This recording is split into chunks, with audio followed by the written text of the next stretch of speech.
Hello hello hello hello hello hello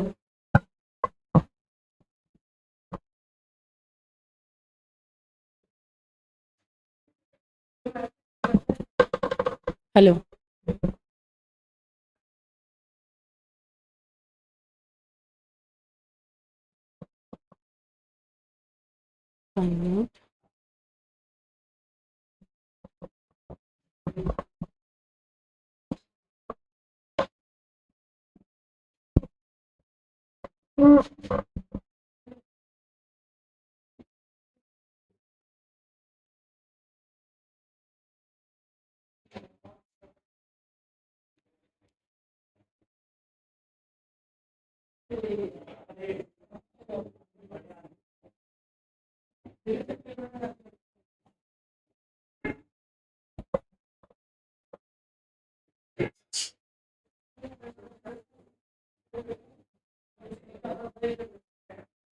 चलो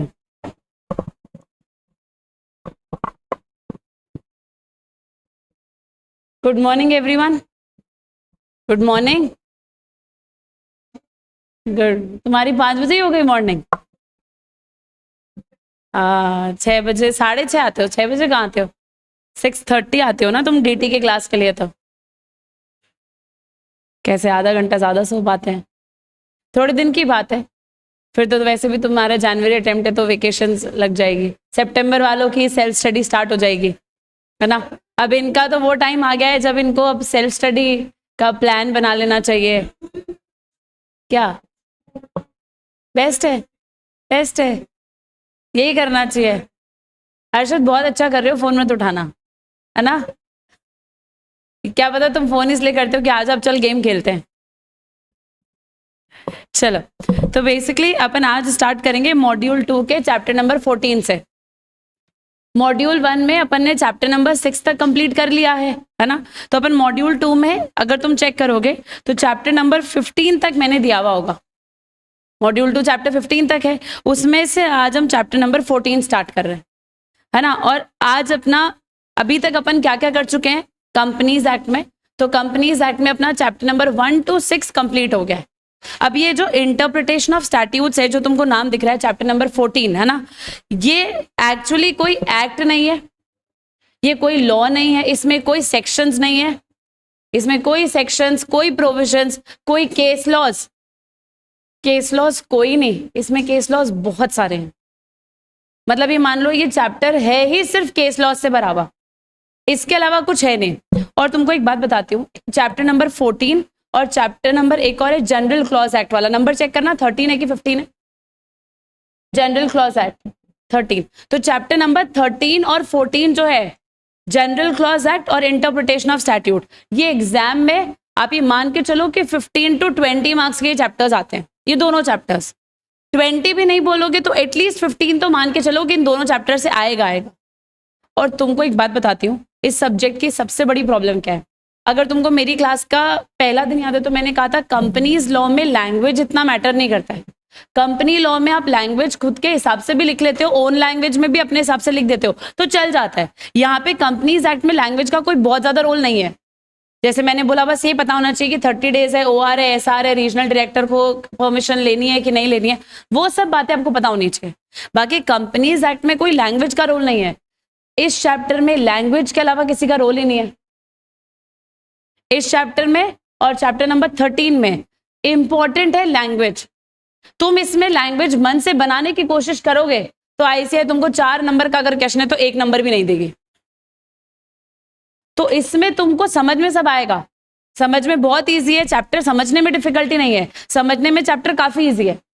पर समझने के साथ साथ जो चैप्टर का लैंग्वेज है, जो चैप्टर को जिस तरीके से ICAI ने लैंग्वेज यूज करके फ्रेम किया है, वो इतना ज्यादा प्रॉब्लमेटिक है। मतलब कि तुमको इस चैप्टर को लर्न करना ही पड़ेगा। लर्न मतलब रटना बोलते हैं ना जिसको, रटना, वो करना पड़ेगा तुमको। तुम सोचो मैम इस चैप्टर में हम खुद से ओन लैंग्वेज नहीं बना सकते क्या? पहली बात तो बना नहीं पाओगे, और दूसरी बात अगर बना भी ली तो ICAI तुमको मार्क्स नहीं देगी। ये इस चैप्टर का सबसे बड़ा प्रॉब्लम है। तो मैं बताती हूँ, मैं क्या करती थी खुद जब मैं सीए इंटर में थी, उस टाइम पे भी ये चैप्टर था, इंटरप्रिटेशन ऑफ स्टैट्यूट भी था, general clause act chapter number 13 भी था। और इन दोनों चैप्टर्स में मेरे को ये पता था कि यार आपको रटना पड़ेगा और कोई तरीका तो है नहीं, तो आप इस चैप्टर को कभी भी एक दिन में मत पढ़ो। जैसे अगर मैं चैप्टर पे जैसे आगे जाएंगे तो ये चैप्टर 3 पार्ट्स में डिवाइड होता है, कितने पार्ट्स में? 3। तो आप एक काम करो, अगर चैप्टर 3 पार्ट्स में डिवाइड हो रहा है तो उसको 3 पार्ट्स में ही पढ़ो। मतलब चैप्टर अगर तुम चेक करोगे तो 20 पेजेस का होगा अप्रोक्सीमेटली, चेक करोगे चैप्टर अप्रोक्सीमेटली 19-20 पेजेस का होगा, 19-20 पेजेस का चैप्टर है। 19-20 पेजेस को एक साथ पढ़ने जाओगे तुमको लगेगा कि मेरे को ये लॉ से नफरत है। अगर तुम 20 पेजेस एक साथ पढ़ने जाओगे तो बेटर है कि आप इसमें 20 पेजेस एक साथ मत पढ़ो, आप 20 पेजेस को 3 बार बाइफरकेट करके पढ़ो, कि जब तुम सबसे ज्यादा एनर्जेटिक हो तब सुबह सुबह 6 पेजेस इस चैप्टर के पढ़ लिए, फिर अगले दिन 6 पेजेस और पढ़ लिए, फिर अगले दिन 6 पेजेस और पढ़ लिए। और इस चैप्टर को जितना हो सकता है उतना रिवाइज करो, लर्न करो, क्योंकि इस चैप्टर में समझने से ज्यादा लर्निंग वाला पार्ट है। समझने में तो 2 लाइन में तुमको पता चलेगा कि मैम ने तो 2 लाइन में टॉपिक खत्म करके समझा के खत्म कर दिया, तो इसके अलावा इस चैप्टर में समझाने के लिए कुछ है भी नहीं। 2 लाइन 3 लाइन में मैं तुमको समझाऊंगी, खत्म हो जाएगा। पर उस लाइन को 2-3 लाइन को आईसीएआई ने इतना अलग अलग तरीके से लिखा है कि तुमको लैंग्वेज फ्रेम करने में डिफिकल्टी आएगी। समझ में आ रही है क्या बात सबको? बोलो हाँ है ना? तो चेक करते हैं, चलो चैप्टर 14 में क्या लिखा है, interpretation of statute. Interpretation of statute जो है वो 3 पार्ट्स में डिवाइड होता है, कितने पार्ट्स में? 3। सबसे पहले इसमें आता है, कौन से रूल्स है ये चेक करो, मैंने क्या लिखा है सबसे पहले, प्राइमरी रूल्स। कौन से रूल्स है? तो चेक करो, रूल्स ऑफ इंटरप्रिटेशन में प्राइमरी रूल्स काउंट करना कितने?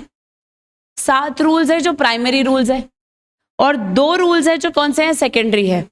और इसके अलावा इसमें कुछ एड्स भी है कंस्ट्रक्शन के। तो एड्स टू कंस्ट्रक्शन में एक तो इंटरनल एड्स है और एक एक्सटर्नल एड्स है। अब क्या होता है इंटरनल एड्स, क्या होता है एक्सटर्नल एड्स, वो सब अपन आएगा जब चैप्टर में तब पढ़ेंगे। और अगर तुम इन सब के नाम देखोगे, चलो ये तो फिर भी ठीक है, ये नाम पढ़ो सेकेंडरी रूल्स में, नॉसिस्टर अ सोसिस। अब क्या मतलब है इसका पता नहीं, कंटेम्परेना एक्सपोजिटो, ऐसे शब्द इस चैप्टर में भरे पड़े हैं। ये तो 2 दिखे हैं तुमको इस चैप्टर में, इन शब्दों के अलावा कुछ है ही नहीं, तो तुमको ये शब्द तो याद करना पड़ेगा। समझ में आ रही बात सबको? और इसको याद करने का एक ही तरीका है, जितनी बार पढ़ोगे याद होगा। और एक बार में इस चैप्टर को कभी पढ़ने नहीं जाना है, इस चैप्टर को पढ़ना है 3 बार में, 4 बार में, 5 बार में, आधे पौन घंटा 1 घंटे से ज्यादा एक बार में कभी भी इस चैप्टर को नहीं देना है। क्योंकि 1 घंटे से ज्यादा अगर इस चैप्टर को देने जाओगे तो लर्न नहीं होगा। तो 1 घंटा मैक्सिमम रखो, लर्न करो, बंद कर दो। 1 घंटे में जो भी पढ़ा है 10 मिनट में रिवाइज करके बंद, फिर अगले दिन और पढ़ेंगे, फिर अगले दिन और पढ़ेंगे। इसी तरीके से तुमको इस चैप्टर को पढ़ना है। एग्जाम टाइम में जब तुम 3 महीने सेल्फ स्टडी करोगे तब भी। समझ में आ रही है क्या बात सबको? बोलो हाँ है ना? तो सुनो इधर ध्यान से, जो रूल्स ऑफ इंटरप्रिटेशन और कंस्ट्रक्शन है इसमें सबसे पहला, अच्छा चैप्टर का नाम बोलना वापस क्या है, interpretation of statute. Interpretation of statute का मतलब होता है कि जब भी आप कोई लॉ पढ़ते हो तो उसको इंटरप्रेट कैसे करोगे, उसको समझोगे कैसे। जैसे अगर तुमको याद है तो मैंने कहा था, अगर कहीं पर भी लॉ में लिखा है प्रोवाइडेड डैट, कहीं पर भी क्या लिखा है, प्रोवाइडेड डैट, तो प्रोवाइडेड डैट का मतलब होता है कि आपको ऊपर वाली बात का ये बोला हुआ है कि अगर ये कंडीशन सेटिस्फाई करते हो तो आपका ऊपर वाला रूल एप्लीकेबल होगा। यही पढ़ा था प्रोवाइडेड डैट का। अगर तुमको याद हो तो अपन ने कई जगह पर में पढ़ा है कंपनी में, तो कंपनी में का मतलब होता है कंपनी चाहे तो ऐसा कर सकती है, और अगर लिखा है कंपनी शैल तो कंपनी को करना ही पड़ेगा। तो ये मुझे कैसे पता चला, ये मैंने इंटरप्रिटेशन ऑफ स्टैट्यूट में पढ़ा तब मुझे पता चला कि मे का मतलब ये होता है, शैल का मतलब ये होता है। प्रोविजो लिखा है इसका मतलब एक्सेप्शन होता है, याद है क्या प्रोविजो? प्रोविजो लिखा है इसका मतलब क्या होता है, कोई पुरानी बात याद आ गई तुमको? प्रोविजो लिखा है इसका मतलब क्या होता है, एक्सेप्शन। प्रोविजो का मतलब क्या नहीं होता है, प्रोविजन नहीं होता है। ठीक है यहां तक? चलो आ जाओ फटाफट से। प्राइमरी रूल्स में देखो क्या लिखा है, सबसे पहले कौन सा रूल है, rule of literal construction. Rule of literal construction का मतलब सिंपल है, जैसा लिखा है वैसा ही समझना है, जैसा लिखा है वैसा ही समझना है, ज्यादा दिमाग नहीं लगाना है। लिटरल कंस्ट्रक्शन क्या कहता है कि ज्यादा दिमाग लगाने की जरूरत नहीं है, जैसा लिखा है वैसा ही तुमको समझना है। कॉन्सेप्ट समझ में आ रहा है क्या सबको? बोलो हाँ है ना? समझ में आ रहा है कि नहीं आ रहा है? तो फॉर एग्जाम्पल एक सेंटेंस से तुमको समझाती हूँ कि क्या लिखा है।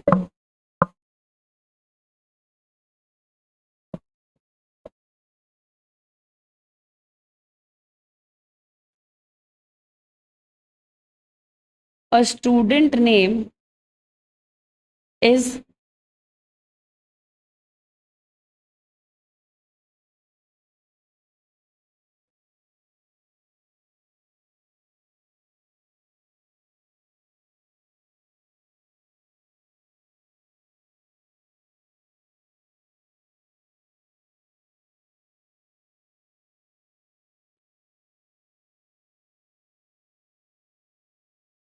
चलो क्या लिखा है वापस पढ़ना। A student name is Kamlesh Yadav and she wants to join for CA inter law batch. क्या मतलब है इसका? कमलेश यादव नाम की लड़की है जो सीए इंटर में ज्वाइन करना चाहती है ना। अब इस सेंटेंस को लिखते वक्त कृतिका ने ये कहा था कि शी लिखा है मैम ने, कमलेश नाम है और शी लिखा है, कमलेश नाम है और शी लिखा है। तो इसका मतलब पहला दिमाग जो तुम्हारा चलेगा वो जनरली क्या चलेगा कि कमलेश तो मैम किसी लड़के का नाम होगा, कमलेश तो किसका नाम होगा, किसी लड़के का नाम होगा। तो मैम आपने ना गलती से यहाँ पे एस एक्स्ट्रा लगा दिया, यहाँ पे शी नहीं आना चाहिए था, यहाँ पे ही आना चाहिए था। क्या आना चाहिए था? ही। पर ऐसा कोई कंपल्शन नहीं है ना कि कमलेश सिर्फ लड़कों का ही नाम हो सकता है, कमलेश किसका नाम हो सकता है, लड़कियों का भी हो सकता है। तो इसका मतलब जैसा लिखा है वैसा ही इंटरप्रेट करना है, ज्यादा दिमाग नहीं लगाना। इसको बोलते हैं रूल ऑफ लिटरल कंस्ट्रक्शन। क्या बोलते हैं? Rule of literal construction. समझ में आ रही है क्या बात सबको? तो देखो क्या लिखा है यहाँ पे रूल ऑफ लिटरल कंस्ट्रक्शन में कि जैसा लॉ में लिख के दिया है वैसा ही समझना है। जब तक आपको लैंग्वेज में कोई कंफ्यूजन नहीं हो रहा है, जब तक आपकी लैंग्वेज में कोई एब्सर्डिटी नहीं है, एब्सर्डिटी मतलब कोई भी कॉन्फ्लिक्ट नहीं है, कोई कंफ्यूजन नहीं है, तो जो चीज जैसी लिखी है उसको वैसे ही पढ़ लो, ज्यादा दिमाग लगाने की जरूरत नहीं है। इसको बोलते हैं रूल ऑफ लिटरल कंस्ट्रक्शन। और मुझे एक बात बताओ, ये वैसे भी कोई रूल नहीं है। आज अगर मैं कोई भी सेंटेंस पढ़ रही हूं तो ऑब्वियस सी बात है वो उसमें मैं हमेशा रूल ऑफ लिटरल कंस्ट्रक्शन तो लगाऊंगी। भाई मुझे कोई भी चीज समझना है तो पहले तो जो लिखा है उसको वैसे का वैसे ही समझूंगी ना। तो रूल ऑफ लिटरल कंस्ट्रक्शन वैसे कोई रूल नहीं है, ये तो हमेशा ही आप जब भी कोई सेंटेंस पढ़ते हो, वेदर इट इज इंग्लिश का हो चाहे हिंदी का हो, उस पर हमेशा रूल ऑफ लिटरल कंस्ट्रक्शन तो लगाते ही हो ना। बोलो हाँ ना। तो रूल ऑफ लिटरल कंस्ट्रक्शन क्या कहता है, सुना बहुत ध्यान से। The first and primary rules of construction is that the intention of the legislature must be found in the words used by the legislature itself. Legislature का मतलब होता है जिन लोगों ने लॉ बनाया है, उन्होंने लॉ में जिन शब्दों को यूज किया है उन शब्दों को वैसे ही तुमको समझना है, तुमको अपना ज्यादा दिमाग नहीं लगाना है। समझ में आ रही है बात सबको? फिर लिखा है thus if a words of a statute are capable of one construction only then it would not be open to the court to adopt any hypothetical construction. मतलब अगर कोई वर्ड लिखा है लॉ में जिसका सिर्फ एक ही मीनिंग है, तो अगर किसी वर्ड का एक ही मीनिंग है तो कोर्ट को ज्यादा दिमाग लगा के उसको इंटरप्रेट करने की जरूरत नहीं है। जो जैसा लिखा है उसको वैसा ही समझ लो। समझ में आ रही है क्या बात सबको?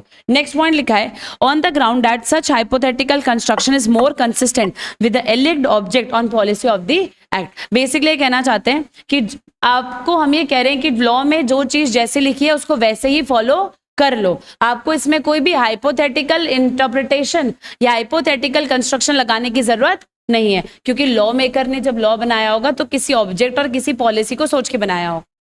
समझ में आ रहा है क्या बात सबको? फिर लिखा है it is a cardinal rule. Cardinal मतलब प्रिंसिपल रूल है, मेन रूल है। इसके अलावा तो आप बाकी रूल्स तो बाद में लगाओगे, सबसे पहला रूल तो लिटरल इंटरप्रिटेशन ही लगेगा ना। तो it is a cardinal rule of construction that a statute must be construed. कैसे? लिटरली मतलब जैसा लिखा है वैसा ही समझ लो। And grammatically giving the word their ordinary and natural meaning, जिसको अपन बोलेंगे ONG। क्या बोलेंगे? कौन सा मीनिंग देना है? Ordinary, natural, grammatical. कौन सा मीनिंग?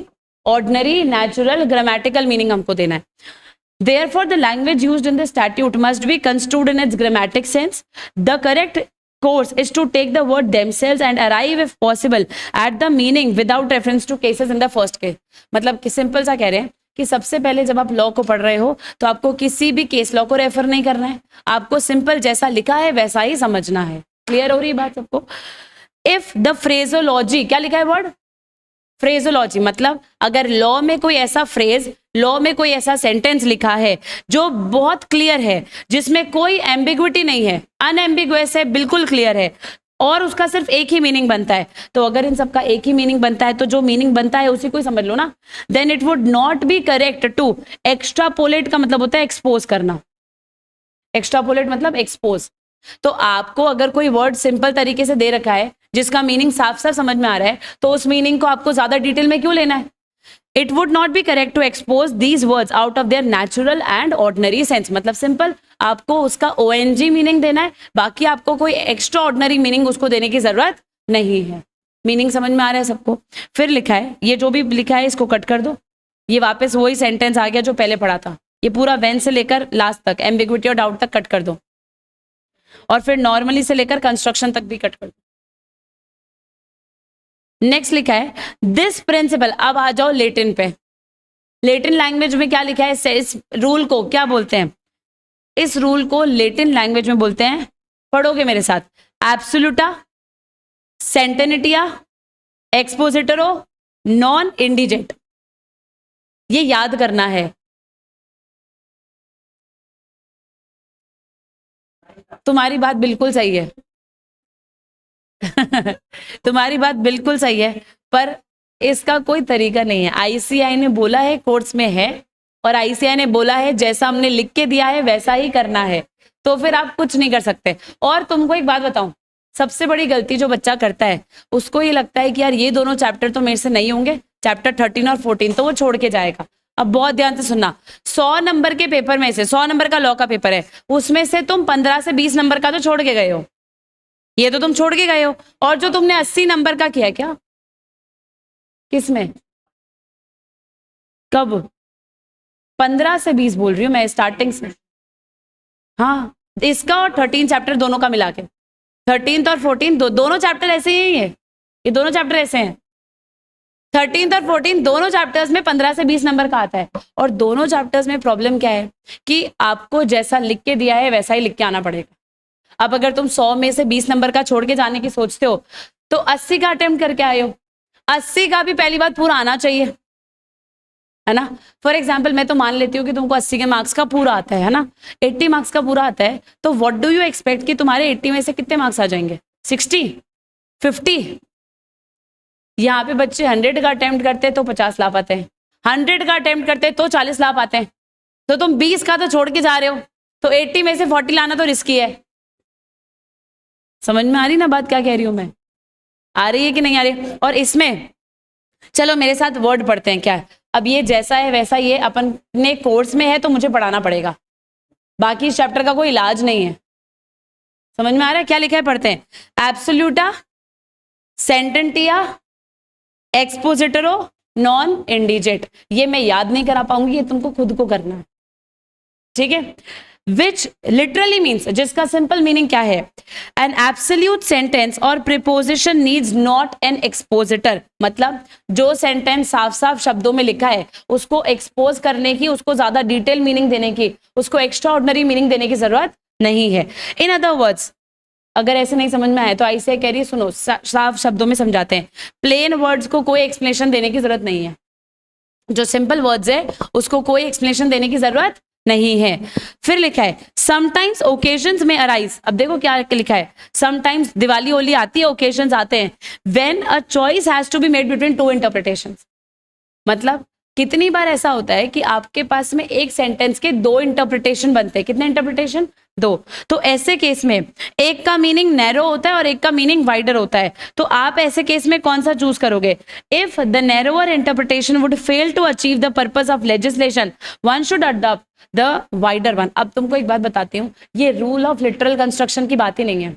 क्यों? क्योंकि लिटरल कंस्ट्रक्शन में तो लिखा है जैसा आए वैसा समझ लो, जैसा लिखा है वैसा ही समझ लो, ज्यादा दिमाग नहीं लगाना है। तो अगर सपोज करो किसी एक सेंटेंस के दो मीनिंग निकलते हैं, कितने मीनिंग? दो मीनिंग निकलते हैं, तो आप उसमें दो मीनिंग कौन से निकल रहे हैं सुनना। एक तो नैरो मीनिंग निकल रहा है, छोटा सा मीनिंग है, छोटा स्कोप कवर करेगा, और एक वाइडर मीनिंग निकल रहा है जो वाइडर स्कोप कवर करेगा। तो ऐसे केस में आप कौन सा मीनिंग उस वर्ड का मानोगे, वो डिपेंड करता है कि नैरो मीनिंग या फिर वाइडर मीनिंग में से, दोनों में से कौन सा आपके लॉ के पर्पस को सॉल्व कर रहा है। जो आपके लॉ के पर्पस को सॉल्व करेगा आप उसको मीनिंग मान लो, जो लॉ के पर्पस को सॉल्व नहीं करेगा उसको आप मीनिंग नहीं मानोगे। बात समझ में आ रही है यहां तक सबको? बोलो हाँ ना। फिर लिखा है When we talk of disclosure of nature or concern or interest, financial or otherwise, of a director, जैसे सुना बहुत ध्यान से, अब ये आ गए एक एग्जाम्पल पे। एग्जाम्पल क्या है? सपोज करो हम कह रहे हैं कि किसी डायरेक्टर का, आपको कंपनी में डायरेक्टर का कोई भी फाइनेंशियल इंटरेस्ट है, कोई भी कंसर्न है, तो वो आपको डिस्क्लोज करना पड़ेगा। किसका? डायरेक्टर का। अगर कंपनी में कोई भी फाइनेंशियल इंटरेस्ट है तो वो आपको क्या करना पड़ेगा? डिस्क्लोज करना पड़ेगा। और manager of a company in the subject matter of a proposed motion. Proposed motion का मतलब है आप कंपनी की मीटिंग बुला के जो भी डिस्कस करना चाहते हो, आप कंपनी की मीटिंग बुला के क्या करना चाहते हो, जो भी डिस्कस करना चाहते हो, उस मीटिंग में आपको डायरेक्टर का फाइनेंशियल इंटरेस्ट, मैनेजर का डायरेक्टर इंटरेस्ट डिस्क्लोज करना पड़ेगा। Then we have to interpret in its broader sense of referring to any concern, interest containing the information and facts that may enable members to understand the meaning, scope and implications of the business item and to take decisions thereon. What is required is a full and frank disclosures without reservation or suppression. तो ये जो कह रहे हैं ना कि nature of concern, interest, financial interest disclose करना है, इसका मीनिंग नैरो नहीं लोगे, इसका मीनिंग वाइडर लोगे। मतलब आपको डायरेक्टर का जितना भी इंटरेस्ट है कंपनी में, जितना भी कंसर्न है कंपनी में, जितना भी फाइनेंशियल इंटरेस्ट है कंपनी में, वो सारा इन डिटेल बताना पड़ेगा। तो आप इसका मीनिंग इन 4 सेंटेंसेस, 4 वर्ड्स का मीनिंग आप नैरो नहीं लोगे। कौन सा मीनिंग लोगे? Wider meaning. कौन सा मीनिंग? समझ में आ रहा है? एग्जाम्पल क्या लिखा है? फिर लिखा है where it is for example, where a son, daughter, father, mother, brother, sister is concerned in any contract or matter, the shareholders ought fairly to be informed of it. मतलब यहाँ पे हम ये कह रहे हैं कि डायरेक्टर का डिस्क्लोज कर रहे हो इंटरेस्ट, और किसी और का। अब किसी और का मतलब डायरेक्टर की वाइफ है, डायरेक्टर के बेटा, बेटी, मम्मी, पापा, भाई, बहन, जो भी है, उन सब का आपको इंटरेस्ट डिस्क्लोज करना पड़ेगा। किसका? उन सब का। मतलब इसका मीनिंग नैरो नहीं लेना है, इसका मीनिंग क्या लेना है? वाइडर लेना है। क्या लेना है? Wider. The shareholders ought fairly to be informed of it and the material fact disclosed to them. Here a restricted narrow interpretation would defeat the very purpose of the disclosure. समझ में आया क्या यहाँ तक सबको? फिर लिखा है similarly when a matter which should have been but has not been provided for in a statute cannot be supplied by court as to do so what amount of legislation and would not be a construction. This rule of literal interpretation understood in the following heading. सुनना बहुत ध्यान से। क्या लिखा है? सबसे पहले कौन सा मीनिंग है? कौन सा मीनिंग है? Natural and grammatical. कौन सा मीनिंग है? Natural and grammatical. स्टैट्यूट्स को सबसे पहले आपको समझना होता है उसके नेचुरल, ऑर्डिनरी, पॉपुलर मीनिंग में। मतलब उनका plain meaning, literal meaning, grammatical meaning आपको समझ में आना चाहिए। इफ अगर कोई इनकंसिस्टेंसी है, अगर कोई एब्सर्डिटी है, अगर कोई रिपग्नेंसी है, इनकंसिस्टेंसी है, तो ग्रामेटिकल सेंस को आप मॉडिफाई करो, एक्सटेंड करो और abridged only to avoid such an inconvenience but no further. और ये कौन से केस लॉ में लिखा है? State of HP versus Pavan Kumar. Case law याद करने हैं क्या? हाँ, जितने केस लॉज आएंगे सारे याद करने। समझ में आ रही है बात सबको? तो केस लॉ किसका है? State of HP versus Pavan Kumar. और इसमें लिखा क्या है? लॉ में जो चीज जैसे लिखी गई है उसी को वैसे ही समझना है, पर अगर कोई एम्बिग्विटी हुआ, अगर कोई इनकंसिस्टेंसी हुआ, तो फिर आप उसका मीनिंग जो है वो थोड़ा सा मॉडिफाई कर सकते हो। पहला पॉइंट क्लियर है? सेकंड केस लॉ क्या लिखा है? Ram Avtar versus assistant sales tax officer. क्या लिखा है? Ram Avtar versus assistant sales tax officer. इसमें केस लॉ में क्या था? सुना बहुत ध्यान से। ये कह रहे हैं जो वर्ड्स नॉर्मल वर्ड्स है, डेली में यूज होते हैं, तो जो वर्ड्स डेली में यूज होते हैं उनका मीनिंग ऐसा ही लो जैसे डेली में उन वर्ड का मीनिंग लिया जाता है। उसमें आपको एक्स्ट्रा ऑर्डिनरी मीनिंग लगाने की जरूरत नहीं है। एग्जाम्पल क्या था? सुना बहुत ध्यान से। In a question before the court whether the sale of betel leaves was subject to sales. What is betel leaves?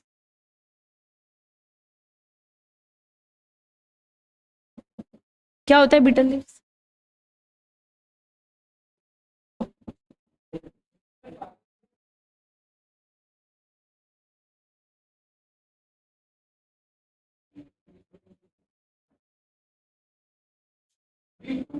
Very good, बहुत ही शानदार। ऑनलाइन वालों सुन रहे हो? यहाँ पे जवाब क्या आया है? बीटल लीव्स मतलब बीट रूट से रिलेटेड कुछ होगा, तभी बीटल बीटल बीट चल रहा है। वाह यार, वाह। इंसेक्ट होता है, लीव्स है और इंसेक्ट है। करना एक बार गूगल करो, तुम खुद ही करो। तो वो तो तुम अभी थोड़ी देर पहले तो कुछ इंसेक्ट कह रहे थे और थोड़ी देर पहले तुम कुछ बीट रूट कह रहे थे, याद आ गया बीट रूट। चलो देखो क्या लिखा है, ये क्या कह रहे हैं कि जो बीटल लीव्स है उस पे सेल्स टैक्स लगेगा, ऐसा सेल्स टैक्स डिपार्टमेंट कह रहा है। Supreme court held that betel leaves could not be given the dictionary technical or botanical meaning when the ordinary and natural meaning is clear and unambiguous. ये कह रहे हैं जब आपको बीटल लीव्स का मतलब पता ही है कि क्या होता है तो उसमें जबरदस्ती डिक्शनरी खोलने की क्या जरूरत है, उसमें जबरदस्ती एक्स्ट्रा ऑर्डिनरी मीनिंग देने की क्या जरूरत है। फिर बोला है बीइंग, ये जो वर्ड है वो तो एवरीडे यूज का है, ये वर्ड कौन सा है, एवरीडे यूज का, तो it must be understood in its popular sense by the people who are conversant with it as also the meaning which the statute dealing with the matter would attribute to it, therefore the sales of betel leaves was liable to sales tax. बोलो बात समझ में आ रही है यहाँ तक सबको। Case law कौन सा है, Ram Avtar versus assistant sales tax. कोई दिक्कत है यहाँ तक। नेक्स्ट, जो वर्ड्स का टेक्निकल मीनिंग है, जिस वर्ड का टेक्निकल मीनिंग है उसको आप टेक्निकल मीनिंग ही दोगे, जिस वर्ड का टेक्निकल मीनिंग है उसको आप कौन सा मीनिंग दोगे, टेक्निकल। फॉर एग्जांपल अगर मैं कह रही हूँ राउटर, तो राउटर का मीनिंग तो टेक्निकल ही होता है, तो आप उसको टेक्निकल ही दोगे। बोलो हाँ है ना। अगर मैं बोल रही हूँ बैंडविड्थ, तो bandwidth is a technical word, उसका मीनिंग कैसा आएगा, टेक्निकल ही आएगा। तो टेक्निकल वर्ड्स का मीनिंग टेक्निकल में ही आना चाहिए। और ये कौन से केस लॉ में लिखा है, अश्विन कुमार घोष वर्सेस अरविंदा बोस। समझ में आ रही है बात सबको। ये केस लॉ में लिखा है कि टेक्निकल वर्ड्स को टेक्निकल मीनिंग ही दिया जाएगा। जैसे सुनना इधर ध्यान से, एक वर्ड लिखा है इन्होंने प्रैक्टिस, क्या लिखा है, प्रैक्टिस। मुझे एक बात बताओ, what do you mean by practice, practice का मतलब क्या होता है। ये कह रहे हैं मैं तो सीए इन प्रैक्टिस बनूंगा, तो मैं तो प्रोफेशनल हूँ, प्रैक्टिस मैं तो सीए इन प्रैक्टिस मतलब मैं प्रोफेशनल काम करूंगा। और क्या मतलब होता है प्रैक्टिस का, प्रयास करना, अभ्यास करना, है ना। और answer writing practice, CA in practice, बोलो हाँ है ना। ये सारी प्रैक्टिस ही तो है। डांस प्रैक्टिस, ये सारी चीजें क्या है, प्रैक्टिस। अब सुनना बहुत ध्यान से, ये कह रहे हैं प्रैक्टिस का मतलब होता है it was observed that practice of law generally involves the exercise of both the functions of acting and pleading on behalf of a litigation party. When legislature confers upon an advocate the right to practice in court, it is legitimate to understand that expression as authorizing him to appear and plead as well as to act upon behalf of suitors in that court। मतलब ये कह रहे हैं suppose करो अगर court में जो lawyers है, अगर उनके सामने वर्ड यूज किया गया है प्रैक्टिस, किनके सामने, लॉयर्स के सामने, तो लॉयर्स के लिए प्रैक्टिस मतलब क्या हो गया, वो लॉयर्स जो कोर्ट में जाके खुद को प्रेजेंट कर रहे हैं उसको बोलते हैं कि वो लॉयर कौन सा है, प्रैक्टिस है, कर रहा है, क्या कर रहा है, प्रैक्टिस कर रहा है। तो यहाँ पे प्रैक्टिस का मतलब सीए इन प्रैक्टिस नहीं है, यहाँ पे प्रैक्टिस का मतलब आंसर राइटिंग प्रैक्टिस नहीं है, यहाँ पे प्रैक्टिस का मतलब डांस प्रैक्टिस नहीं है। अगर आप कोर्ट में जाके वर्ड प्रैक्टिस यूज कर रहे हो लॉयर के लिए बिहाफ पे, तो that is a lawyer in practice. तो टेक्निकल वर्ड का मीनिंग कौन से में लिया जाएगा, टेक्निकल सेंस में ही लिया जाएगा, फिर आपको उसका जनरल मीनिंग लेने की जरूरत नहीं है। बोलो बात समझ में आ रही है यहाँ तक। तो फटाफट से नोटबुक निकालो, इस रूल में जितना भी पढ़ा है वो लिखवा रही हूं, इसमें अपन लिखेंगे। चलो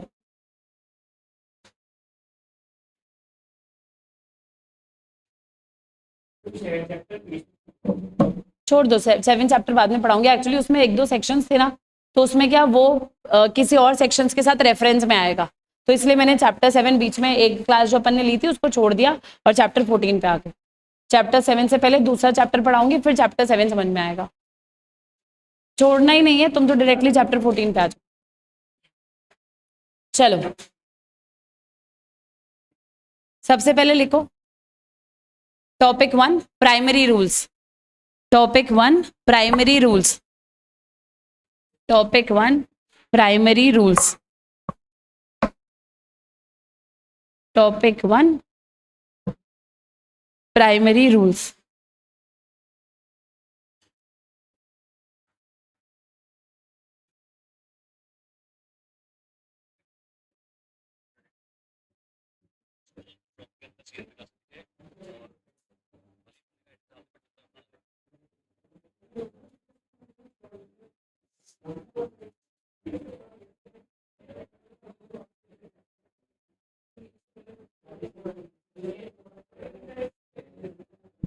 चलो लिखो रूल 1 में, टॉपिक 1 प्राइमरी रूल्स, इसमें लिखो rule 1, rule of literal construction, rule of literal construction, rule of literal construction.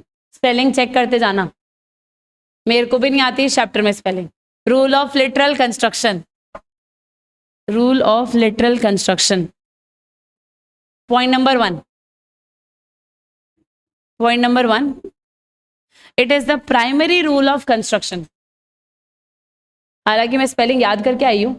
Point number 1, it is the primary rules of construction, it is the primary rule of construction.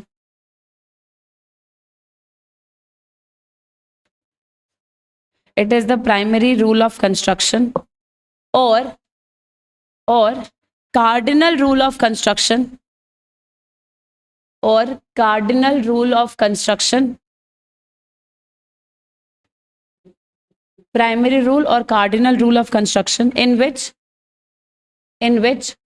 a statute must be construed, in which a statute must be construed, in which a statute must be construed literally and grammatically.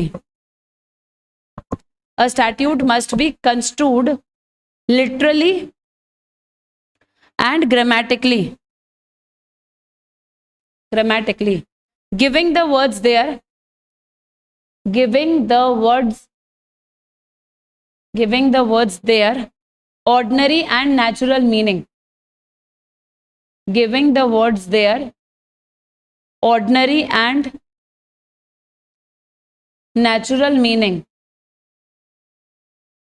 Ordinary and natural meaning. Point number 2.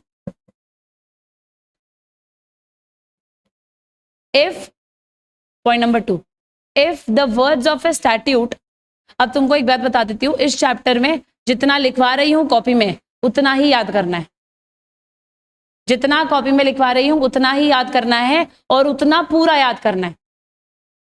समझ में आ रही है? तो पहले ही मैंने ये chapter module में दिया होगा, पर तुमको क्या करना है, इसमें से या तो हाईलाइट कर लो या फिर जो मैंने लिखा है वो याद कर लो। बेटर रहेगा जो लिखाया है वो याद कर उसमें, क्योंकि मैं सेंटेंसेस सारे तरीके से लिख के बता रही हूँ। चलो नेक्स्ट लिखो, if the words of a statute, if the words of a statute are capable of, और सेंटेंसेस वही लिखने हैं जो लिखाए गए हैं, मन से कुछ नहीं लिखना है इसमें। If the words of a statute are capable of one construction only, if the words of a statute are capable of one construction only, if the words of a statute are capable of one construction only, comma, then it would not be open to court, then it would not be open to court, then it would not be open to court to adopt any hypothetical construction. It would not be open to court to adopt any hypothetical construction. To adopt any hypothetical construction.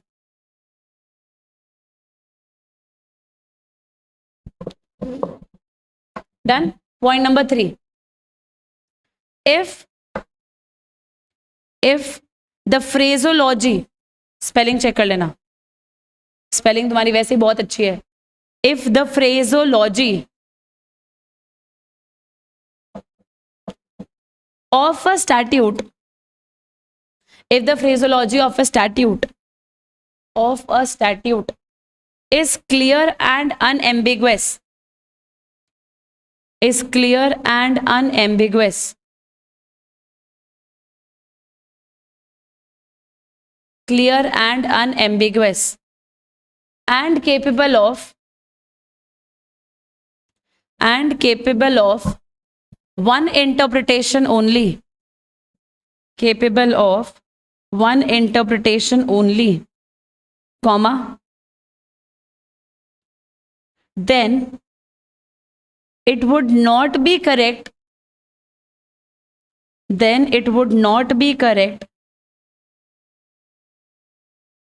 to, it would not be correct to extrapolate. It would not be correct to extrapolate. हाँ, ICI ने सारा पूरा law में जहां जहां पे उनको लगा कि अब या तो ये लैंग्वेज बच्चे अपने हिसाब से लिख लेंगे, वो सारी कमी इसने आईसीआई ने यहां पूरी कर दी interpretation. It would not be correct to extrapolate these words out of their natural and ordinary sense. Out of their natural and ordinary sense. Out of their natural and ordinary sense.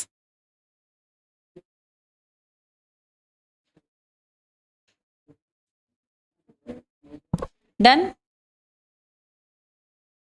Next. Expose. तो हमको exam में extrapolate ही लिख के आना है पर, है ना. नेक्स्ट पॉइंट नंबर 4 है ना. पॉइंट नंबर 4 लिखेंगे ना. लिखो. The Latin maxim is, copy कर लो 14.6 पेज पे.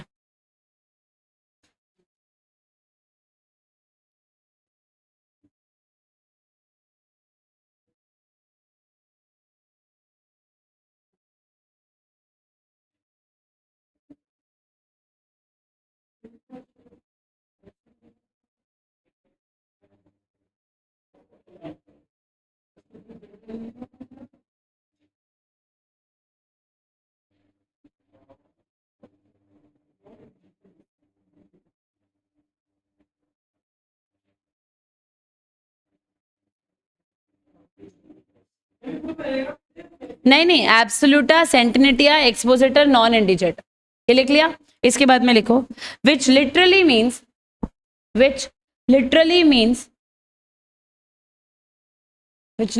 Means an absolute sentence, which literally means an absolute sentence, or plain words, which means an absolute sentence or plain words requires no explanation. Absolute sentence or plain words requires no explanation. Plain words requires no explanation. यहां तक किया सबने copy. Next लिखो point number 5. Sometimes there may be a situation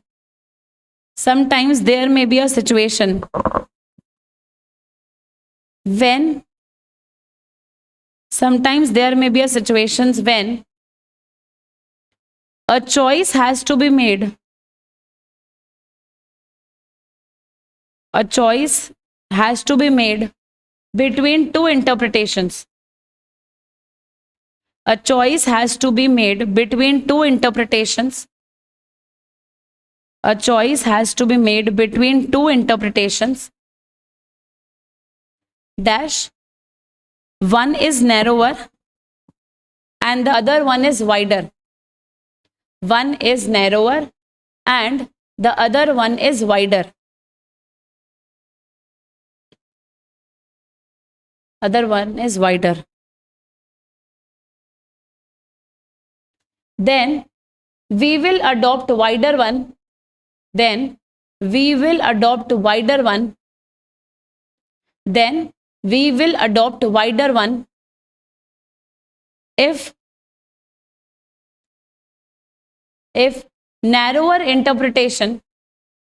We would adopt wider one if narrower interpretation fails to achieve the purpose.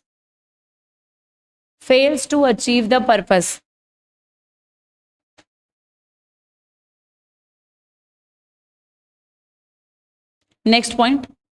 In the case of state of HP versus Pawan Kumar. In the case of state of HP versus Pawan Kumar. in the case of state of HP versus Pawan Kumar, comma,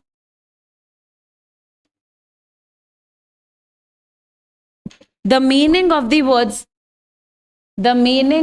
words should be understood.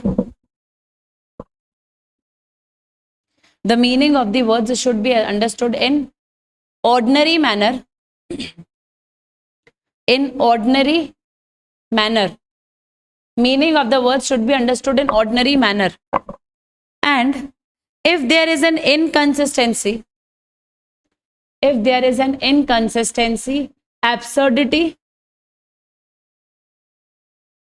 if there is an inconsistency, comma, absurdity,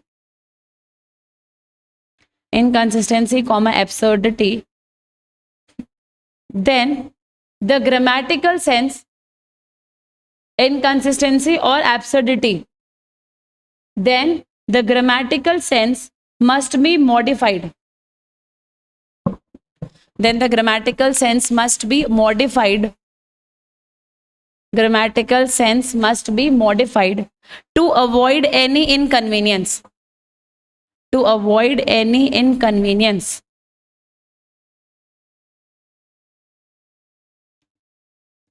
To avoid any inconvenience.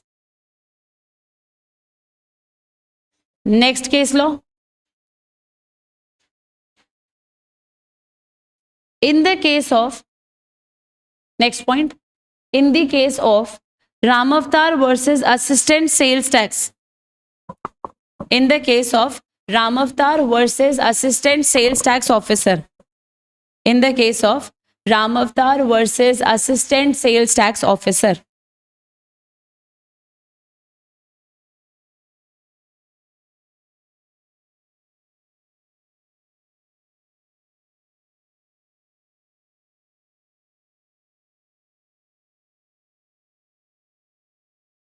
Done. इसमें लिखो in the case of Ramavatar versus assistant sales tax, comma, the word, if the word could not be given dictionary or technical meaning, the word could not be given dictionary or technical meaning, the word should not be given dictionary or technical meaning.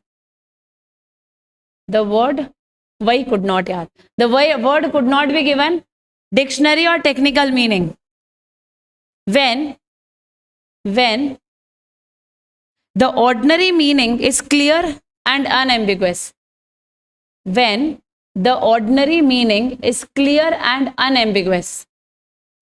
When the ordinary meaning is clear and unambiguous.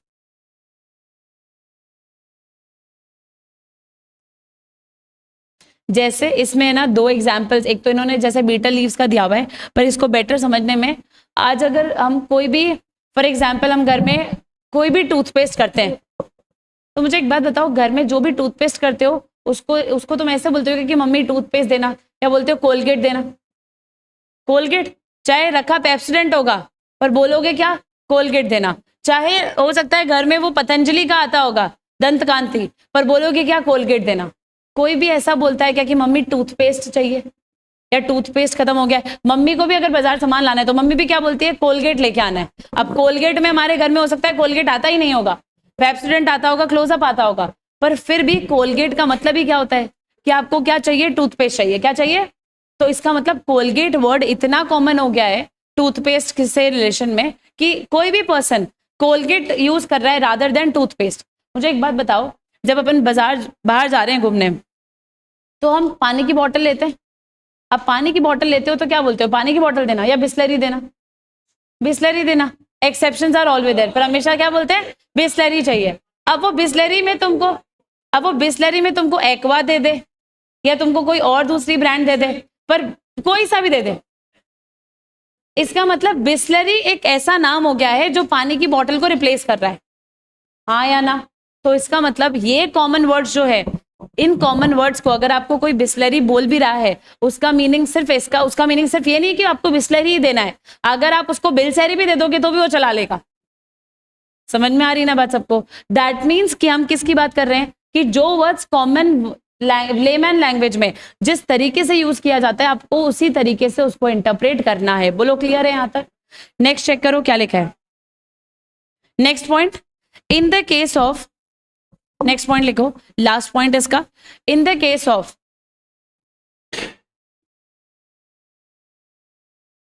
In the case of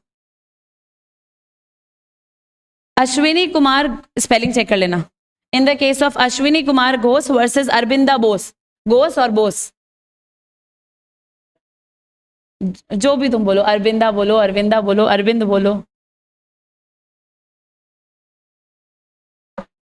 तुमको जैसे याद हो जाए वैसे बोल लो। In the case of Ashwini Kumar Ghosh versus Aravinda Bose, comma, technical words must be understood in their technical sense only. Technical words must be understood in their technical sense only.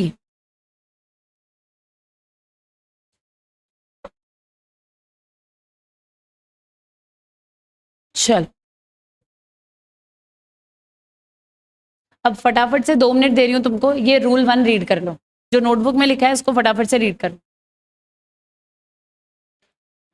और online students, यहाँ से कपिल, कौन है, क्या नाम है, कपिल कुमार की बुक जो है वो कल डिस्पैच हो गई थी, और नॉरिस की और किशोरी की जो बुक्स है वो कल डिस्पैच हो जाएगी। तो वो तुम्हारे पास जब कल डिस्पैच होगी तो 8 से 10 दिन में तुम्हारे पास आ जाएगी, नॉरिस की और किशोरी की। बाकी जो स्टूडेंट्स हैं उनकी बुक डिस्पैच होके शायद उनको रिसीव भी हो गई होगी। चलो,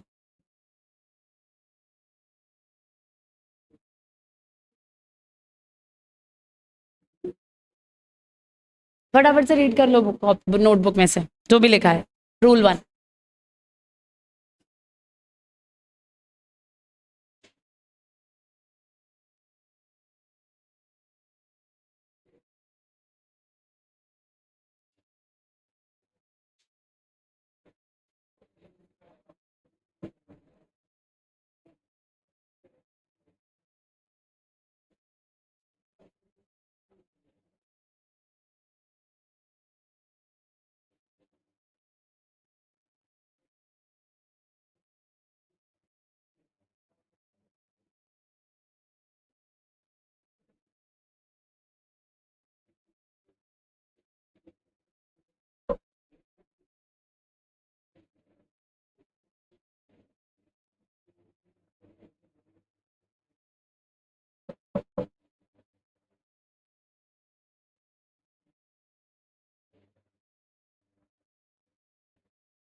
डन, लिखो नेक्स्ट, पहले पढ़ लेते हैं फिर लिखेंगे। रूल नंबर 2 कौन सा, इधर आओ स्क्रीन पे देखो, रूल ऑफ रीजनेबल कंस्ट्रक्शन। अब रूल ऑफ रीजनेबल कंस्ट्रक्शन का मतलब क्या होता है कि अगर आपको किसी वर्ड में कोई क्लैरिटी नहीं मिल रही है कोई वर्ड ऐसा है जो एम्बिगुअस है, आप उस वर्ड का लिटरल मीनिंग प्रॉपर तरीके से नहीं समझ पा रहे हो, मतलब सिंपल बोलूं तो अगर आप रूल ऑफ लिटरल कंस्ट्रक्शन नहीं लगा पा रहे हो तो फिर आप नेक्स्ट रूल पे जाओगे, which is rule number 2, rule of reasonable construction. और रीजनेबल कंस्ट्रक्शन का मतलब क्या होता है कि अगर लिटरल वर्ड से आपको कोई मीनिंग समझ नहीं आ रहा है तो आप उसको रीजनेबली इंटरप्रेट करो कि रीजनेबल इंटरप्रिटेशन में इसका मीनिंग क्या होता, मतलब लेमैन लैंग्वेज में आप इसको किस तरीके से अंडरस्टैंड करते, और इसको अंडरस्टैंड करने में लॉ का पर्पस क्या रहा होगा। भाई लॉ मेकर्स ने अगर कोई सेक्शन बनाया है, कोई सेंटेंस लिखा है तो कुछ सोच के तो लिखा होगा ना, तो उनका क्या सोच रहा होगा, उन्होंने क्या सोच के लिखा होगा, वो रीजनेबल कंस्ट्रक्शन आपको रूल नंबर 2 में करना है। तो चेक करो रूल नंबर 2 में क्या लिखा है। सबसे पहले ये रहा तुम्हारे लिए गिफ्ट, क्या लिखा है, अड्रेस मैगिस वैलेट कॉम पीरेट, जो भी तुम इसको पढ़ोगे है ना, ये तुम्हारे लिए गिफ्ट है। अब इसमें सिर्फ ये एक गिफ्ट नहीं है, इसमें एक गिफ्ट और है, इंटरप्रेटेटियो फिंडा एस्ट यूट रेस मैगिस वैलेट कॉम पैरेट, है ना। और पता है ये जो जैसे तुम ये फॉन्ट देख रहे हो ना, ये मैंने नहीं किया है, ये आईसीआई मॉड्यूल में इसी तरीके से, तुमको याद है तुमने बचपन में वर्ड में ऐसा कुछ किया होगा, वो वर्ड चलाया है क्या, वर्ड में ऐसा है ना, वो आता है क्या बोलते हैं, डिजाइन, है ना, स्टाइल आता है, तो ये स्टाइल आईसीआई ने ऐसा लिखा हुआ है, इस तरीके से लिखा हुआ है, और यहाँ पे भी आईसीआई ने इसी तरीके से स्टाइल लिखा हुआ है। उनको लगा इस चैप्टर में और कुछ इंटरेस्टिंग तो है नहीं, यही बच रहा है इंटरेस्टिंग करने के लिए, तो बच्चों की पुरानी यादें ताजा करके उनको ये इंटरेस्टिंग चीजें दिखाते हैं। देखो ये रहा, आईसीआई मॉड्यूल में देखोगे, या आईसीआई मॉड्यूल में ऐसे ही लिखा हुआ है, हर लेटेन मैगजीन आईसीआई ने ऐसा लिखा है, ये देखो। पता नहीं इनको क्या मजा आ रहा था कि ये इंटरेस्टिंग इस चैप्टर में, और तो कुछ इंटरेस्टिंग है नहीं। समझ में आ रही बात सबको। तो आईसीआई ने जैसे लिख के दिया, मैंने भी वैसे ही तुम्हारे लिए इस चैप्टर को इंटरेस्टिंग बना दिया सेम वे में। चलो देखो क्या लिखा है, पढ़ते हैं। According to this rule the words of a statute must be construed, Latin maxim लिखा है, मीनिंग, अब इसका मीनिंग क्या होता है समझना है ध्यान से, meaning thereby that words of statute must be construed so as to lead to a sensible meaning. अगर आप किसी वर्ड का लिटरल मीनिंग निकालते हो और लिटरल मीनिंग से आपको क्लैरिटी नहीं मिल रहा है, आपको लग रहा है कि लिटरल मीनिंग से तो हमारा जो वर्ड है वो कुछ अलग ही बात कर रहा है, तो ऐसे केस में हम उस वर्ड का लिटरल मीनिंग नहीं निकालेंगे। कौन सा मीनिंग निकालेंगे, सेंसिबल। कौन सा मीनिंग, सेंसिबल, जो उस सेंटेंस के साथ, उस लॉ के साथ मैच करता हो। Generally, the words or phrase of a statute are to be given their ordinary meaning. It is only when the words of enactment are capable of two construction, then there is a scope for interpretation. तो ये कह रहे हैं general rule तो होता है कि आप लिटरल इंटरप्रिटेशन लगाओ, पर अगर वो नहीं लगा पा रहे हो तो फिर कौन सा इंटरप्रिटेशन लगाओगे, रीजनेबल वाला। कौन सा, रीजनेबल वाला। Then that interpretation which furthers the object can be preferred to that which is likely to defeat or impair the policy or object। मतलब अगर लिटरल इंटरप्रिटेशन लगाने से आपके सेंटेंस में जो मीनिंग निकल रहा है वो बिल्कुल ही अजीब निकल रहा है, उससे लॉ का पर्पस फुलफिल नहीं हो रहा है, तो बेटर है कि आप लिटरल इंटरप्रिटेशन को फॉलो मत करो, आप किसको फॉलो करो, रीजनेबल को। किसको फॉलो करना है, रीजनेबल। रीजनेबल मतलब आप सेंसिबल मीनिंग फॉलो करो। कौन सा मीनिंग, सेंसिबल। समझ में आया क्या सबको सेंटेंस, हाँ या ना। नेक्स्ट पॉइंट क्या लिखा है, Similarly, when the grammatical interpretation leads to manifest absurdity, then the court shall interpret the statute so as to resolve the inconsistency and make the enactment a consistent whole। मतलब अगर आपके words में कोई भी inconsistency आती है, अगर आपके वर्ड्स में कोई भी एम्बिग्विटी आती है, तो तुमको ये ध्यान है कि जब भी वर्ड्स में इनकंसिस्टेंसी और एम्बिग्विटी आता है तो लिटरल इंटरप्रिटेशन फॉलो नहीं हो पाएगा। तो ऐसे केस में क्या फॉलो करोगे, रीजनेबल कंस्ट्रक्शन। क्या फॉलो करोगे, और रीजनेबल कंस्ट्रक्शन में जो भी मीनिंग निकालोगे तो तुमको ये पता है कि सेक्शंस को और पूरे एक्ट को साथ में पढ़ा जाता है। ऐसा नहीं होता कि एक सेक्शन को पढ़ रहे हैं तो दूसरे को भूल जाएंगे। जब भी आप लॉ पढ़ते हो तो लॉ को कैसे पढ़ा जाता है, साथ में, सेक्शन, सब सेक्शन, रूल, सब कुछ साथ में पढ़ना होता है। तो ये कह रहे हैं कि आप जो भी मीनिंग निकालोगे वो कंसिस्टेंट होना चाहिए आपके पूरे एक्ट से, होल ऑफ द एक्ट से आपका मीनिंग कंसिस्टेंट होना चाहिए। सेंटेंस समझ में आ रहा है सबको। फिर लिखा है, this principle is based on the rule that the words of a statute must be construed reasonably so as to give effect to the enactment rather than reduce its to a futility. This principle is contained in the Latin maxim. अब एक और maxim है और उसका मतलब होता है statute should be, in short statute should be construed. अब देखो कितनी अजीब लाइन लिखी है, रूल ऑफ रीजनेबल कंस्ट्रक्शन पढ़ा रहे हो और क्या लिख के दे दिया, statute should be construed grammatically. Statute को रीजनेबल कंस्ट्रक्शन में ग्रामेटिकली पढ़ते हो कि सेंसिबल मीनिंग देखते हो? Sensible meaning. तो ये आना नहीं चाहिए यहाँ पे, पर इन्होंने लिख के क्या दिया है, इन्होंने बोला अगर ग्रामेटिकल मीनिंग फुलफिल नहीं हो पाएगा तो फिर रीजनेबल लगेगा, अगर ग्रामेटिकल मीनिंग फुलफिल हो रहा है तो फिर रीजनेबल लगाने की जरूरत नहीं है। आ रही है क्या बात समझ में? आता सबको? फिर चेक करो क्या लिखा है। Thus, when grammatical interpretation leads to absurdity, it is permissible to depart these from and to interpret the provisions जिससे absurdity खत्म हो जाए. This departure from the grammatical construction is permissible only to the extent it avoids absurdity and no further. मतलब आप जो भी meaning निकाल रहे हो उसमें सिर्फ जो एब्सर्डिटी है, जो कंफ्यूजन है वो दूर होना चाहिए, बाकी आपको एक्स्ट्रा मीनिंग निकालने की जरूरत नहीं है. This is also known as, अब ये जो रीजनेबल कंस्ट्रक्शन है इसको गोल्डन रूल भी बोलते हैं. क्या बोलते हैं? Golden rule. नेक्स्ट लिखा है 10, if the court finds that अगर आप किसी भी वर्ड का प्लेन मीनिंग देते हो टू द वर्ड्स, उससे कोई फेयर और रीजनेबल कंस्ट्रक्शन नहीं आ रहा है, then it becomes the duty of the court to depart from the dictionary meaning and adopt the construction. बहुत इंपॉर्टेंट लाइन है, पर तुमको एक बात बताऊं, ये लाइन इस रूल की है ही नहीं. ये लाइन जो लास्ट अपन पढ़ रहे हैं ना, ये लाइन है, बताऊं कौन से रूल की? Rule of mischievous. आगे एक रूल आएगा मिस्चीवियस रूल, ये उस रूल की लाइन है, पर आईसीआई ने इसको यहां भी लिख के दिया है. तो आईसीआई ने लिख के दिया है तो अपन को यहां भी पढ़ना पड़ेगा.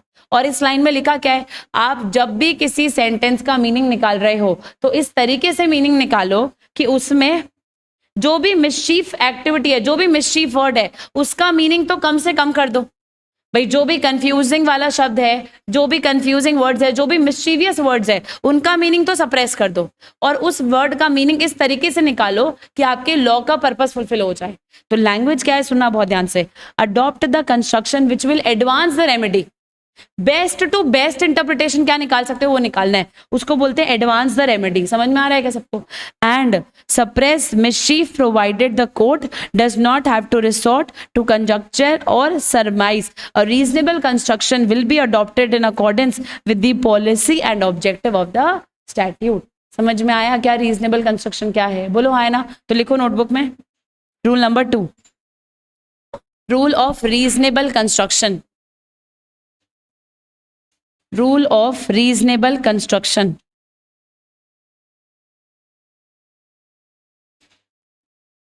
इसमें लिखो सबसे पहले रूल ऑफ रीजनेबल कंस्ट्रक्शन, और एक और नाम लिखना है इसका, गोल्डन रूल ऑफ इंटरप्रिटेशन. एक नाम और है इसका, golden rule of interpretation. Golden rule of interpretation.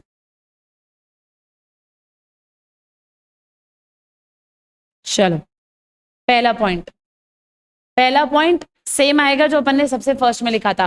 It is the primary rule of interpretation. पहला point, it is the primary rule of interpretation. It is the primary rule of interpretation.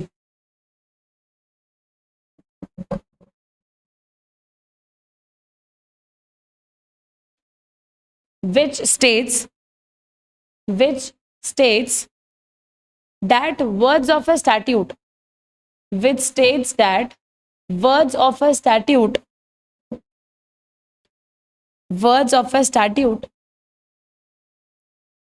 must be construed,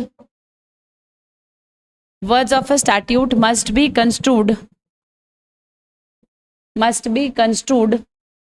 in the sense which gives sensible meaning. In the sense which gives sensible meaning. In the sense which gives sensible meaning. Sensible meaning. Point number 2. If the phrase of a statute,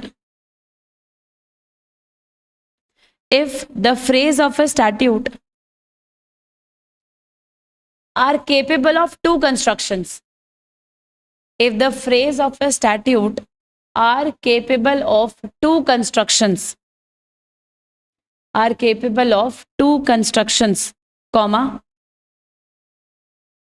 then that construction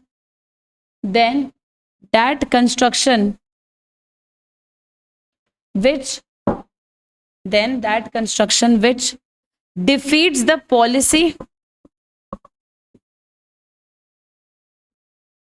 that construction which defeats the policy or object, policy or object, which defeats the policy or object will not be selected, will not be selected.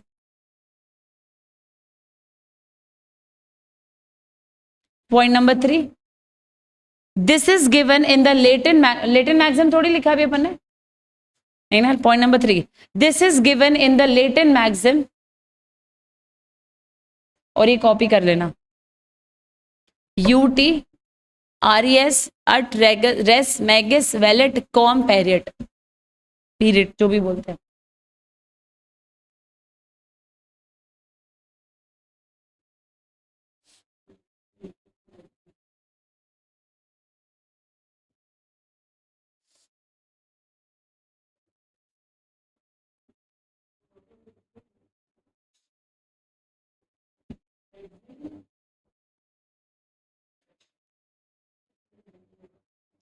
Done.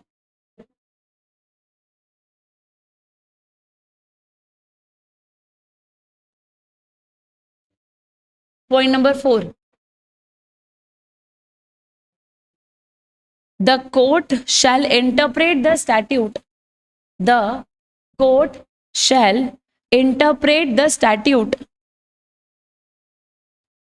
the court shall interpret the statute so as to resolve, so as to resolve the consistency, sorry, so as to resolve the inconsistency, so as to resolve the inconsistency, so as to resolve the inconsistency and make the enactment a consistent whole, make the enactment a consistent whole.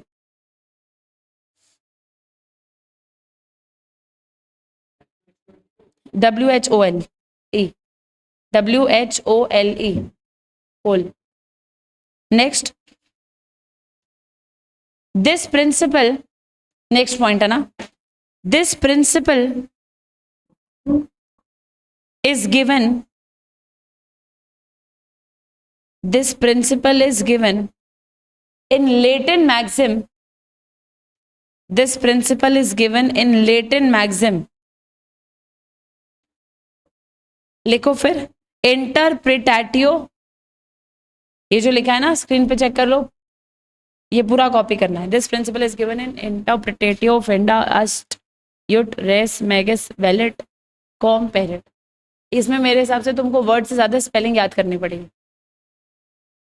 Words को तो क्या pronounce करते हैं पता नहीं, पर spelling पता होनी चाहिए.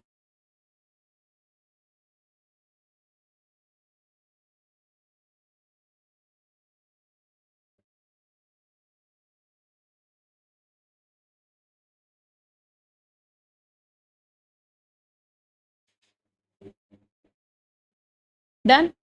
नेक्स्ट लिखते जाओ यार जल्दी.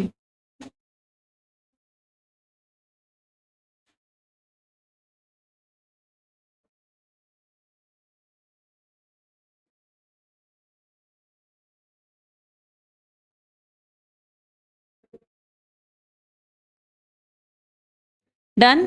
Next point, next point, when grammatical interpretation, point number कौन सा हो गया? 4, 5, सोच लो. वेरी गुड, 6 हो गए. When grammatical interpretation, when grammatical interpretation leads to, when grammatical interpretation leads to absurdity,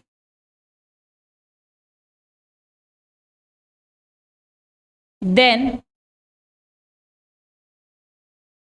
when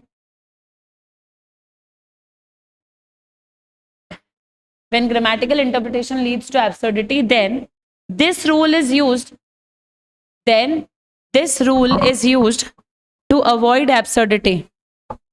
then this rule is used to avoid absurdity. Then this rule is used to avoid absurdity.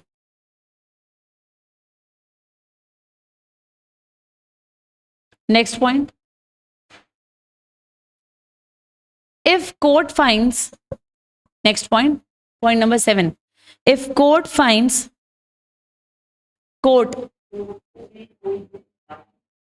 if court finds that giving a plain meaning,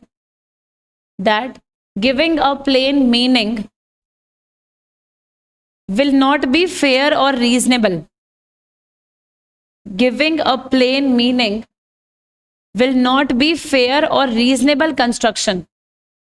Giving a plain meaning will not be fair or reasonable construction. Then the court must adopt. Then the court must adopt. Then the court must adopt the construction. Then the court must adopt the construction. Court must adopt the construction which will advance the remedy and suppress the mischief. Which will advance the remedy and suppress the mischief.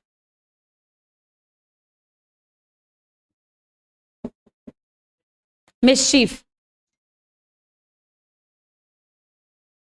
Advance the remedy and suppress the mischief. Done?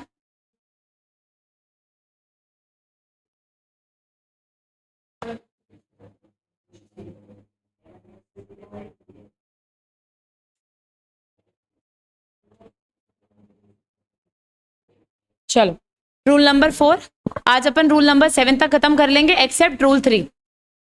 Rule 3 नहीं होगा, बाकी rule 4, 5, 6, 7 यहां तक अपना पूरा हो जाएगा.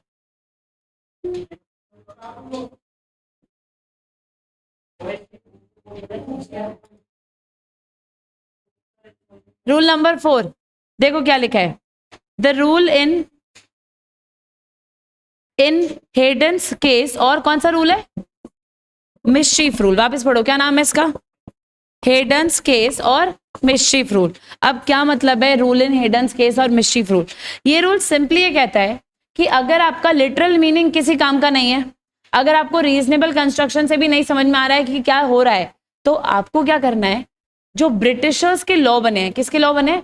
Britishers के. तुमको ये ध्यान है कि इंडिया में जितने भी एक्ट बने हैं, इंडिया में जितना भी कानून बना है, और बहुत सारी कंपनीज में जितने भी कानून बने हैं, वो ब्रिटिशर्स से ही कॉपी पेस्ट होते हैं. हाँ या ना? तो इसका मतलब जब आपने भी यहाँ पे कोई कानून बनाया तो ब्रिटिशर्स से कॉपी पेस्ट किया होगा. तो ब्रिटिशर्स से जब आपने कानून को कॉपी पेस्ट किया तो आपको क्या प्रॉब्लम लगी कि ये ब्रिटिशर्स के कानून में प्रॉब्लम है, और आपने उसमें क्या चेंजेस किए? तो आपको लॉ को इंटरप्रेट करने में एक चीज और देखनी पड़ती है कि आपने जहां से लॉ को कॉपी किया है वहां पर उसका मीनिंग क्या था और आपने मीनिंग क्या लिख के दिया है. तो मतलब आप किसको रेफर कर रहे हो? दूसरे लॉज को रेफर कर रहे हो. किसको रेफर कर रहे हो? दूसरे लॉ को. इसको बोलते हैं द रूल इन हेडन्स केस और मिस्चीफ रूल, जिसमें हम मिस्चीफ को कम करना चाहेंगे और रेमेडी को ज्यादा से ज्यादा करना चाहेंगे, मतलब ज्यादा से ज्यादा बेटर कंक्लूजन या बेटर कंस्ट्रक्शन निकालना चाहेंगे. समझ में आ रहा है सेंटेंस क्या कह रहा है? बोलो हाँ है ना? देखो क्या लिखा है. Where the language used in a statute is capable of more than one construction or interpretation, the most firmly established rule for construction is the principle laid down in Haydn's case. The intention of this rule is always to make such construction which will suppress the mischief and advance the remedy. अब case law कौन सा है? इन हेडन्स case 1584 का. That directly यहाँ पे बात करते हैं. For the interpretation of all the statutes in general, अगर आप किसी भी लॉ को समझना चाहते हो तो आपको 4 चीजें देखनी चाहिए. कितनी चीजें? 4 चीजें. और वो 4 चीजें आप क्या क्या बोलोगे? 4 चीजें आपको क्या देखनी? पहला, what was the law before making of the act. आपने जो कानून बनाया है उससे पहले क्या कानून था? जैसे कंपनीज एक्ट 2013 बना है, पर उससे पहले कंपनीज एक्ट 1956 था. तो दोनों, आप अगर 2013 को समझना चाहते हो तो आपको कंपनीज एक्ट 1956 में क्या था वो भी पढ़ना पड़ेगा, क्योंकि जो प्रॉब्लम 1956 में थी गवर्नमेंट ने काफी हद तक 1956 में प्रॉब्लम जो थी उसको हटा के 2013 में सही कर दिया। तो अगर आपको समझना है कि 2013 में जो कोई सेक्शन है वो क्या कहना चाहता है, तो आप इसके लिए पहले कंपनीज एक्ट 1956 पढ़ लो। आया क्या समझ में आता सबको? Point number 2, what was the defect, mischief, hardship caused by earlier law. ये कह रहे ये भी पता करो कि पुराने लॉ में दिक्कत क्या थी। भाई पुराने लॉ में कोई प्रॉब्लम होगी 1956 वाले में, तभी तो आपने 2013 लाए होंगे ना। तो पुराने लॉ में क्या प्रॉब्लम थी पहले वो पता करो, उसके बाद आपको पता चलेगा कि नए लॉ में क्या कंक्लूजन और क्या उसका रिजल्ट आया है। जैसे जीएसटी नया एक्ट है, जीएसटी से पहले पुराने एक्ट थे, वैट था, सर्विस टैक्स था, एक्साइज ड्यूटी था। इन सारे टैक्सेस में प्रॉब्लम क्या थी कि प्रोड्यूसर को और सेलर को, एक ही पर्सन को बहुत सारे टैक्सेस देने पड़ते थे। एक्साइज ड्यूटी में अलग कंप्लायंसेस है, वैट में अलग है, सर्विस टैक्स में अलग है। तो गवर्नमेंट ने कहा कि अलग अलग काम करने की जरूरत ही नहीं है, एक ही कानून बना देते हैं जीएसटी। तो इसका मतलब जब भी कोई लॉ आज बन के आया होगा तो आप ये चेक करो कि पुराना लॉ क्या था। समझ में आ रही है क्या बात सबको? पुराने लॉ में प्रॉब्लम क्या थी वो भी पता करो। दोनों पॉइंट्स क्लियर है सबको? और थर्ड में लिखा है, how does the act of parliament seek to resolve और क्योर द मिसचीफ और डेफिशिएंसी। और अगर तुम चेक करोगे तो ये भी पता करो कि पार्लियामेंट ने जो तुम्हारे प्रॉब्लम थी उसको सॉल्व करने के लिए क्या लेके आई है, कौन सा सेक्शन लेके आई है। जैसे कंपनीज एक्ट 1956 में इंडिपेंडेंट डायरेक्टर का कोई प्रोविजन नहीं था। 1956 में कंपनी में कोई इंडिपेंडेंट डायरेक्टर होने की जरूरत नहीं होती थी, पर कंपनीज को ये गवर्नमेंट को ये लगा कि यार डायरेक्टर्स अगर सारे ही कंपनी से एसोसिएटेड होंगे तो फिर कंपनी कल को कोई फ्रॉड भी करती तो पता नहीं चलेगा। तो बेटर है ना डायरेक्टर्स में एक इंडिपेंडेंट डायरेक्टर बना दो। कौन सा डायरेक्टर? और इंडिपेंडेंट डायरेक्टर वो होता है जिसका कंपनी में किसी भी तरीके का कोई इंटरेस्ट ही नहीं है। ये तुम फाइनल में पढ़ोगे। तो इंडिपेंडेंट डायरेक्टर आप जो सेक्शन लेके आए हो, किस में सेक्शन लेके आए हो आप? नए कंपनीज एक्ट में। वो पुराने कंपनीज एक्ट में नहीं था। तो पार्लियामेंट कोई भी सेक्शन लाई है तो क्या सोच के लाई होगी वो भी आपको चेक करना है। समझ में आ रही बात सबको? और last point, what is the true reason of remedy, मतलब आप रेमेडी देना क्यों चाहते हो ये भी आपको पता करना पड़ेगा। हेलो, हाँ हाँ हाँ हाँ हाँ हाँ बोलिए।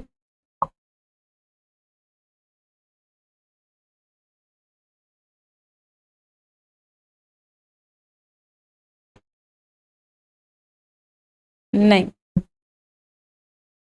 नहीं, ओके।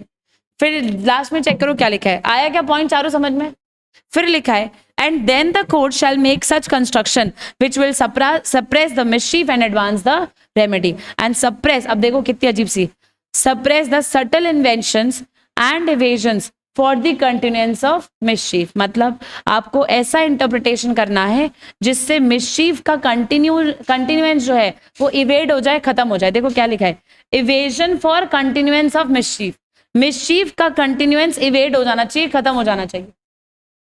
समझ में आ रही बात सबको? और लास्ट लिखा है, thus applying Heydon's case court will be bound to look at the state of the law at the time of passing of the enactment. इसीलिए जब आप किसी भी लॉ को पढ़ते हो तो आप ये चेक करो कि जब भी कोई लॉ आया है तो लॉ को क्यों लाया गया है वो आपको पता होना चाहिए। और लॉ को लाने के 4 रीजन होते हैं। पहले पुराना लॉ क्या था वो पता करो, पुराने लॉ में प्रॉब्लम क्या थी वो पता करो, पुराने लॉ में जो प्रॉब्लम थी उसको पार्लियामेंट ने कैसे सॉल्व किया ये पता करो, और लास्ट आपका क्या है कि जो आपने रेमेडी दी है उसको लाने का ट्रू रीजन क्या था। ये चारों चीजें पढ़ोगे तो आपको लॉ समझ में आ पाएगा। क्लियर है यहां तक?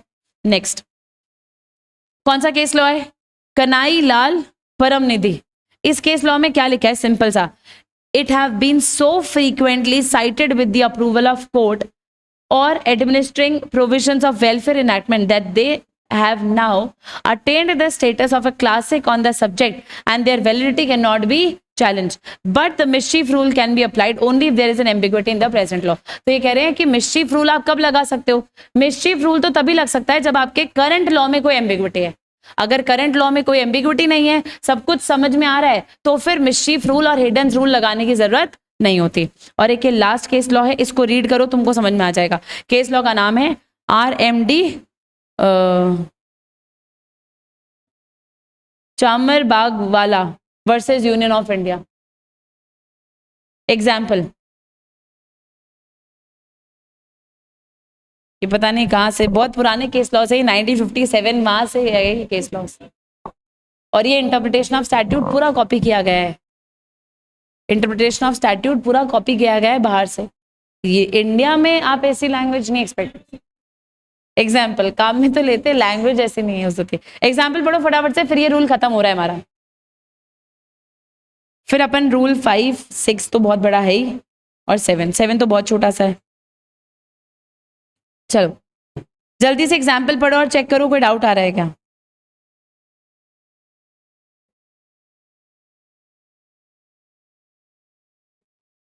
क्या लिए तो लॉ बनने के बाद के इंटरप्रिटेशन है। तो पहले अगर कोई लॉ नहीं था तब तो आप अगर कोई नया लॉ लाए हो तो उसका भी तो कोई ना कोई रीजन होगा ना। जब भी कोई गवर्नमेंट लॉ लेके आती है तो कोई प्रॉब्लम तो हुई होगी तभी लॉ लाए होंगे। तो लॉ लाने के पीछे प्रॉब्लम क्या थी वो पता कर लो।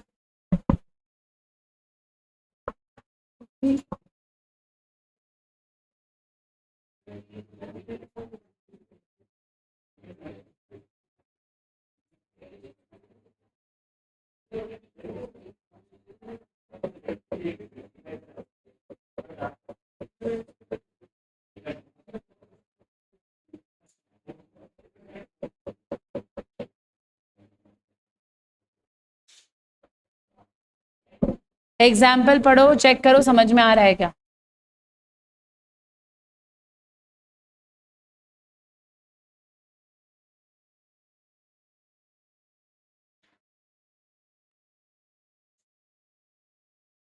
इस केस लॉ में क्या लिखा है चेक करो, इधर आओ।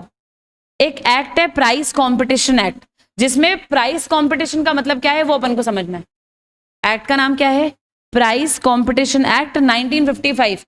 उसमें क्या लिखा हुआ है, प्राइस कंपटीशन लिखा हुआ है। तो ये कह रहे हैं कि प्राइस कंपटीशन का मतलब क्या। अब प्राइस कंपटीशन तो दो तरीके के होते हैं, एक तो गैम्बलिंग नेचर का होता है और एक वो कंपटीशन होता है जो स्किल बेसिस पे होता है। तो ये कह रहे हैं यहाँ पे प्राइस कंपटीशन एक्ट में जो हम प्राइस कंपटीशन लिख रहे हैं ये वो वाला कंपटीशन है जिसमें स्किल की जरूरत नहीं होती है। किसकी जरूरत नहीं होती है, स्किल की जरूरत नहीं होती है। मतलब यहाँ पे वो प्राइस कंपटीशन है जो बाय लक हो रहा है। कैसे हो रहा है, बाय लक। आपका आंसर मैच कर रहा है डिक्टेटर के आंसर से और फिर मैच करके आप आंसर करके पर्सन को प्राइस दे रहे हो, वो वाला प्राइस कंपटीशन यहाँ कवर्ड है। और ये कौन से केस लॉ में लिखा था, चामरबाग वाला वर्सेस यूनियन ऑफ इंडिया। समझ में आया क्या सबको, बोलो हाँ या ना। तो आ जाओ फटाफट से रूल नंबर 4 लिखते हैं। Rule number 4, Heydon's rule or mischief rule. Rule number 4, Heydon's rule or mischief rule. Heydon's rule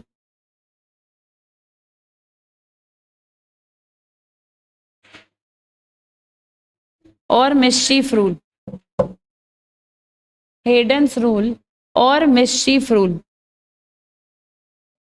इसमें पहला point, it is the primary rule, it is the primary rule of construction,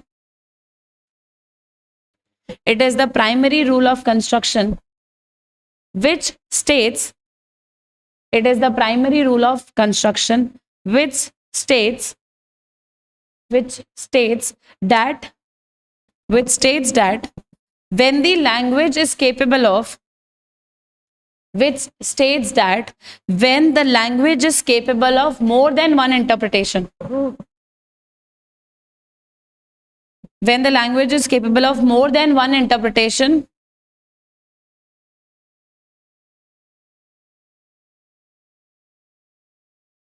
is capable of more than one interpretation, then find a reasonable meaning, then find a reasonable meaning as per Haydn's rule, then find a reasonable meaning as per Haydn's rule, then find a reasonable meaning as per Haydn's rule. Point number 2, when literal meaning, when literal meaning makes mischief, when literal meaning makes mischief, when literal meaning makes mischief, comma, the construction the construction shall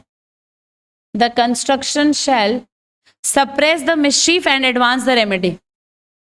The construction shall suppress the mischief and advance the remedy. Then the construction shall suppress the mischief and advance the remedy.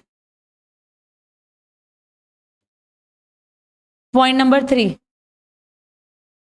In Haydn's case,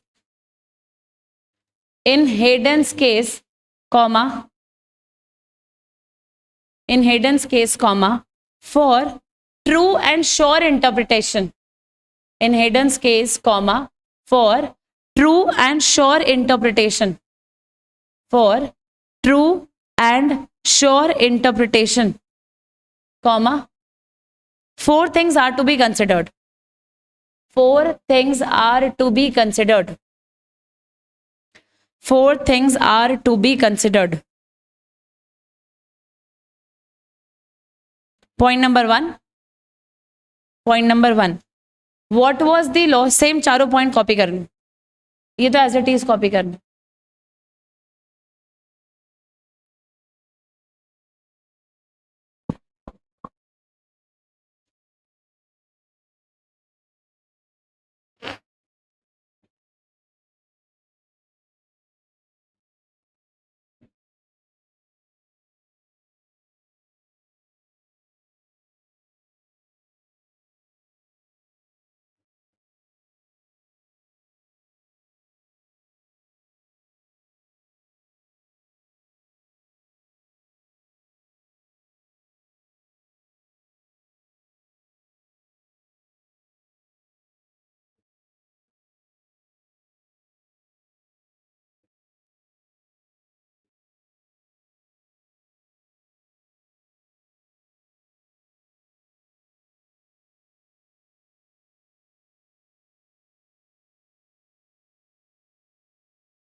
Done चारों points.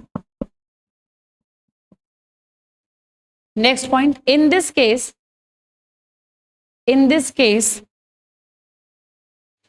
comma, courts will be bound to look. In this case, comma, court will be bound to look at the state of law at the time of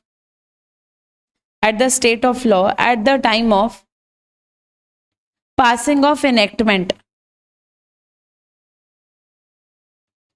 At the time of passing of enactment. Next point. In case of CIT versus Sodra Devi, SODRA. In case of CIT, Commissioner of Income Tax versus Sodra Devi, comma, the mischief rule can be applied.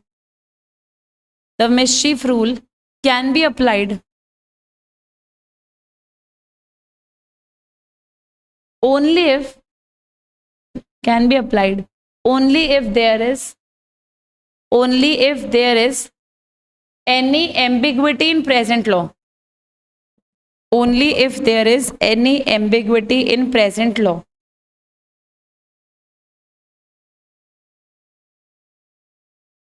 इसमें कोई maxim नहीं है, इसमें कोई latent maxim जो है ना वो कुछ भी नहीं है इसमें।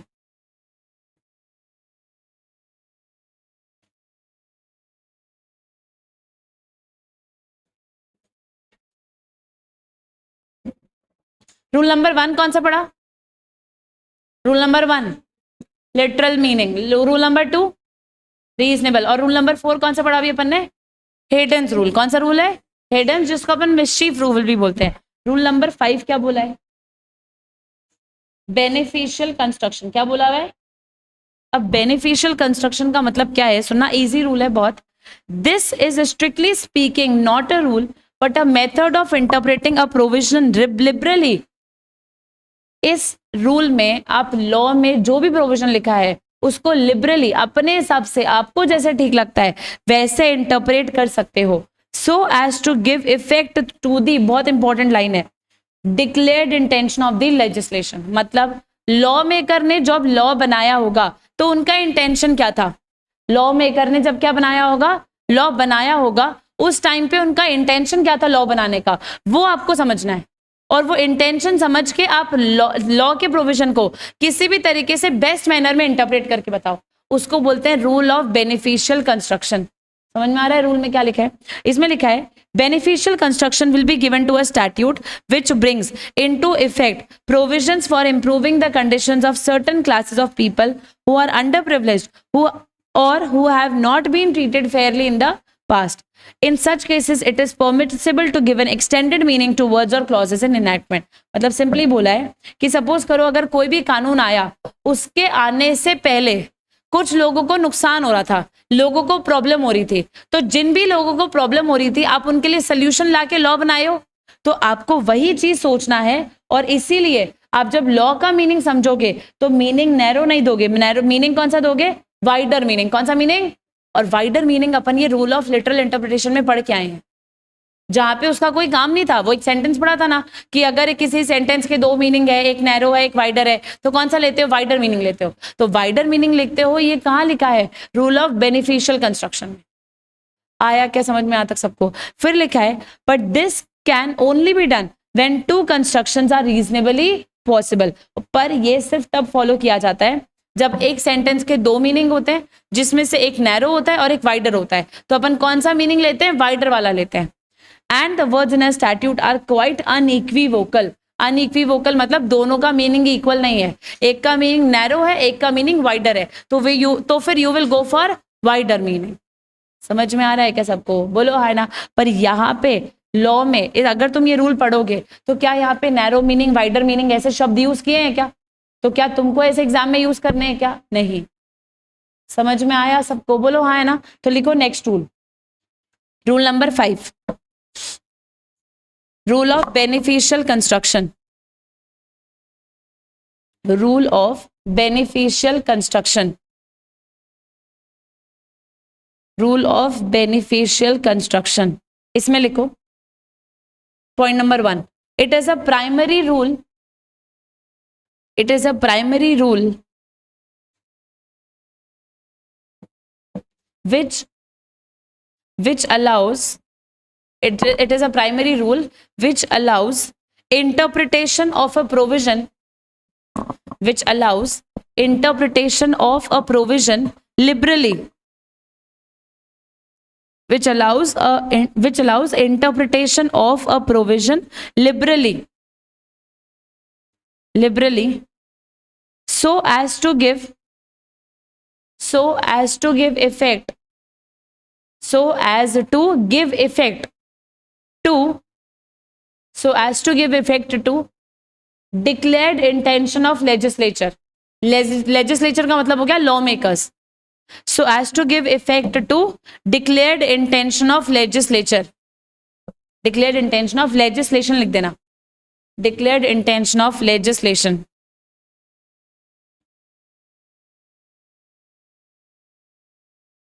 done। point number 2, if a word has two constructions,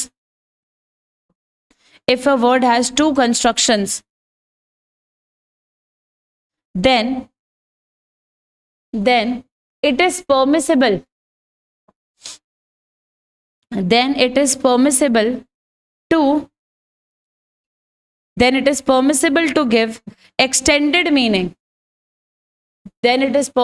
to give extended meaning. Hello.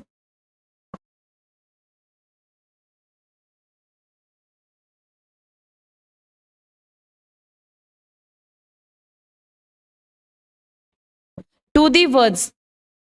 Then it is permissible to give extended meaning to words. It is permissible to give extended meaning to the words. Last point. When the words in a statute are unequivocal. When the words in a statute are unequivocal, comma, when the words in a statute are unequivocal, comma, this rule is used, comma, this rule is used.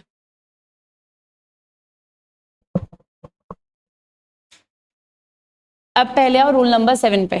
क्या लिखा है rule number 7 में? नाम पढ़ो.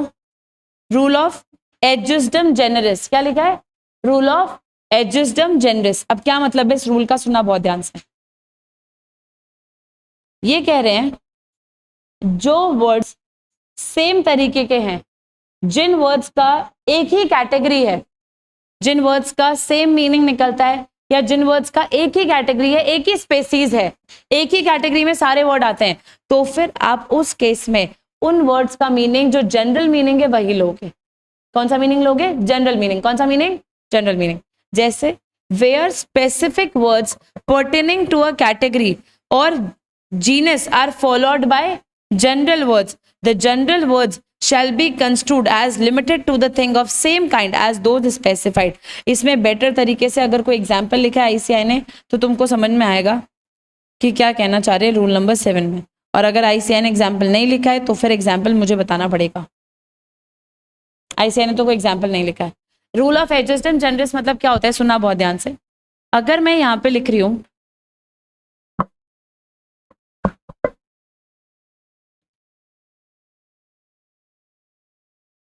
कौन सा shampoo आता है,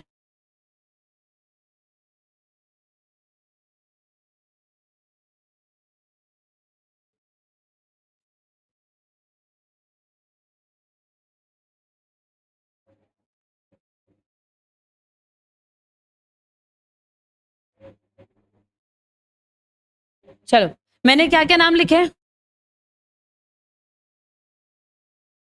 head and Shoulder, Pantene, Clinic Plus, Tresemme, Dove, और मैंने लास्ट में लिख दिया अदर्स. ये कौन सी कैटेगरी बता रहे हैं? शैम्पू. तो अगर ये शैम्पू की कैटेगरी बता रहे हैं तो अदर्स का मतलब क्या होगा? शैम्पू चाहिए. अदर्स का मतलब क्या है? शैम्पू. क्या अदर्स में तुम सोप ले लोगे क्या? क्या अदर्स में तुम फेस वॉश ले लोगे क्या? नहीं. इसका मतलब ये जो जनरल वर्ड है अदर, इसका मीनिंग कहां से आएगा? ये स्पेसिफिक वर्ड से. कहां से? स्पेसिफिक वर्ड से. इसको बोलते हैं रूल ऑफ एडजस्टम जेनरिस. क्या बोलते हैं? रूल ऑफ एडजस्टम जेनरिस. मतलब जनरल वर्ड का मीनिंग आप कैसे पता करोगे? जनरल वर्ड का मीनिंग आप पता करोगे उसके स्पेशल वर्ड के साथ में जो उससे पहले लिखे गए. आ रही है क्या बात समझ में? आता है तो चेक करो पहला पॉइंट क्या लिखा हुआ है. The general words shall be construed as limited to the things of the same kind as those specified. आया क्या समझ में? क्या क्या क्या वापस? शैम्पू कंडीशनर अलग अलग होते हैं ऑब्वियसली. शैम्पू स्कैल्प पे लगाया जाता है, कंडीशनर लास्ट पे एंड्स पे लगाया जाता है. दोनों में फर्क होता है. अभी कह रहे कि हमारे तो स्कैल्प और एंड दोनों यहीं पे खत्म हो जाते हैं बॉयज के, तो हमारे लिए शैम्पू कंडीशनर में कोई फर्क ही नहीं है. पर शैम्पू और कंडीशनर अलग होता है. शैम्पू कभी भी आप एंड्स पे नहीं लगाते हो. अरे शैम्पू कभी भी आप जो बाल के एंड्स होते हैं ना, जो लास्ट है वहां नहीं लगाते. शैम्पू यहाँ लगाते हैं स्कैल्प पे. स्कैल्प की गंदगी निकालने के लिए शैम्पू होता है. चलो आओ फटाफट से हालांकि मेरी क्लास ये शैम्पू कंडीशनर वाली नहीं है तो मैं इस पर डिस्कशन नहीं कर रही हूँ. दिस रूल अप्लाइज व्हेन, ये एडजस्टम जनरस वाला रूल कब लगता है? When the statute contains an enumeration of specific word. अगर लॉ में कुछ स्पेसिफिक वर्ड्स लिखे हुए हैं और उस स्पेसिफिक वर्ड्स के साथ अगर कोई जनरल वर्ड आता है तो फिर आप स्पेसिफिक वर्ड का मीनिंग, सॉरी जनरल वर्ड का मीनिंग कहां से लोगे? स्पेसिफिक से. तुम शैम्पू कंडीशनर पे बाद में डिस्कशन करना दोनों, तुम ये तो डिस्कस नहीं करना अब कौन सा गिफ्ट करना है, कौन सा कंडीशनर बेस्ट रहेगा आगे सामने वाली के लिए, ये तो डिस्कशन नहीं हो रहा है ना. चलो point number 2, the subject of enumeration constitutes a class और कैटेगरी. सुना बहुत ध्यान से, जो भी आपके स्पेसिफिक वर्ड है, जो भी आपके क्या है स्पेसिफिक वर्ड है, वो स्पेसिफिक वर्ड पर्टिकुलर कैटेगरी से बिलोंग करने चाहिए. किससे बिलोंग करने चाहिए? पर्टिकुलर कैटेगरी से. दैट क्लास और category is not exhausted by enumeration. मतलब वो जो क्लास और कैटेगरी आपने सिलेक्ट करी है उसमें अलग अलग कैटेगरीज नहीं होनी चाहिए, वो एक ही कैटेगरी के सारे वर्ड्स होने चाहिए. अगर अलग अलग कैटेगरीज होगी तो फिर आप जनरल वर्ड को मीनिंग नहीं दे पाओगे स्पेसिफिक से. Last, general terms follow the enumeration. General words किसको फॉलो करेंगे? स्पेसिफिक वर्ड्स को. There is no indication of a different legislative intent. और लॉ मेकर्स का यहाँ पर कोई दूसरा इंटेंशन नहीं था. मतलब अगर मैंने यहाँ पे अदर्स लिखा है तो अदर का मतलब मेरा लिखने का पर्पस ये था कि अदर में और भी अगर कोई ब्रांड्स के शैम्पू आते हैं तो वो सारे ले लो. अदर्स लिखने का मेरा मतलब ये था. तो अदर में आपको ये चेक करना पड़ेगा कि लॉ मेकर्स का कोई दूसरा इंटेंशन तो नहीं था ना. अगर ये पांचों कंडीशन सेटिस्फाई होती है तो आप रूल ऑफ एडजस्टम जेनरिस फॉलो करते हो, अदरवाइज आप इस रूल को फॉलो नहीं कर पाओगे. The rule of this is not an absolute rule of law, but only a part of wider principle of construction, and therefore this rule has no application. अगर law makers का intention बिल्कुल clear है, अगर law makers ने जो लिखा है वो साफ साफ समझ में आ रहा है, literal interpretation हो पा रहा है, या फिर सपोज करो reasonable interpretation हो पा रहा है, तो फिर adjustum generis तक जाना ही नहीं पड़ेगा. आया क्या समझ में यहाँ तक? फिर लिखा है पर इसके कुछ exceptions है. क्या है exception? सुना बहुत ध्यान से. If the preceding term is a general term as well as that which follows this rule cannot be applied. ये कह रहे हैं जो पहले आपने शब्द लिखा है ना, हेड एंड शोल्डर पेंटिंग, ये जो पहले वाले आपने शब्द लिखे हैं यही सारे जनरल वर्ड्स है. कौन से वर्ड्स है? अगर ये सारे ही जनरल वर्ड्स है तो इस वर्ड का मीनिंग आप यहां से इंटरप्रेट नहीं कर पाओगे. Second, where the particular words exhaust the whole genus. मतलब एक पर्टिकुलर वर्ड है वो ही आपके पूरे सेंटेंस को पूरा वैल्यू दे पा रहा है, तो फिर आप जनरल वर्ड का मीनिंग क्यों ले रहे हो? आप जो पर्टिकुलर वर्ड का मीनिंग है वही ले लो. Point number 3, specific object enumerated are essentially diverse in character. ये कह रहे हैं आपके जो स्पेसिफिक वर्ड्स है ना वो अलग अलग नेचर के हैं. जैसे सपोज करो मैंने यहाँ पे सबसे पहले लिखा हेड एंड शोल्डर, ठीक है, फिर मैंने लिखा सपोज करो फेस वॉश है तो सेटाफिल का लिख दिया. उसके बाद है ना, उसके बाद सपोज करो मैंने यहाँ पे मैंने एक एनिमल का नाम लिख दिया कैट, फिर मैंने एक बर्ड का नाम लिख दिया, जो भी तुमको लिखना है, बर्ड का नाम ईगल लिख दिया, आउल लिख दिया, ये सब लिख दिया. तो मुझे एक बात बताओ, क्या इससे कुछ समझ में आ रहा है कि कौन सी कैटेगरी बताना चाह रहे हो? समझ नहीं आ रहा है कि आप कौन सी कैटेगरी बताना चाह रहे हो. और अगर आप कैटेगरी ही नहीं पता कर सकते हो तो फिर आप एडजस्टम जेनरिस वाला रूल अप्लाई नहीं कर पाओगे. और सपोज इसके बाद मैंने एक्सेट्रा लिख दिया. अब ये एक्सेट्रा का मतलब क्या? इसमें मुझे शैम्पू लेना है, इसमें मुझे फेस वॉश लेना है, कि इसमें मुझे एनिमल्स लेने हैं कि बर्ड्स लेनी है, पता ही नहीं चल रहा है. तो ऐसे केस में आप रूल ऑफ एडजस्टम जेनरिस फॉलो नहीं कर पाओगे. समझ में आ रहा है सबको? फिर लिखा है the rule has to be applied judicially.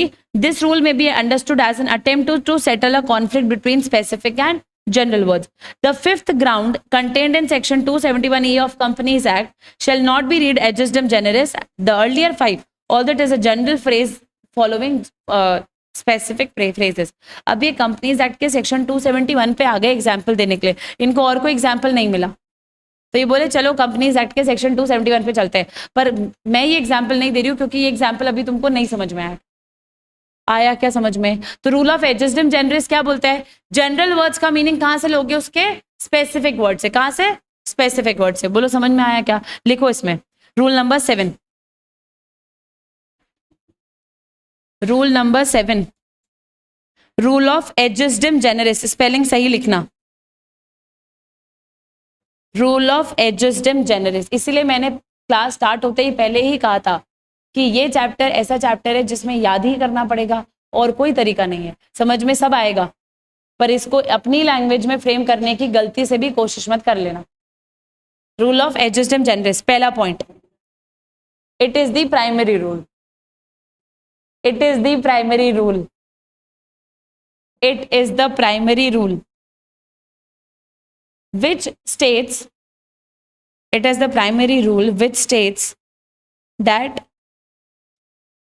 the meaning of general words, which states that the meaning of general words shall be construed, the meaning of general words shall be construed, the meaning of general words shall be construed to the things of specific words, to the things of specific word.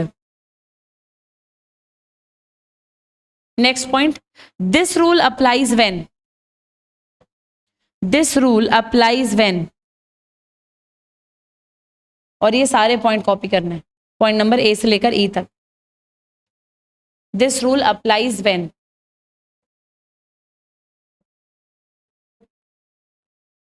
Point number A से लेकर ई तक copy कर।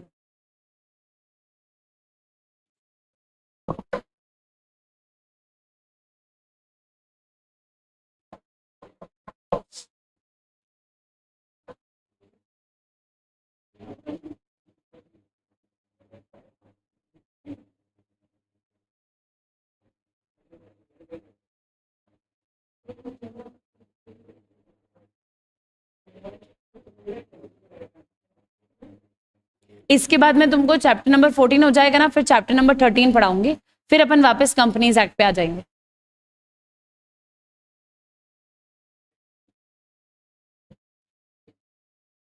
FEMA अभी नहीं, FEMA सबसे last में,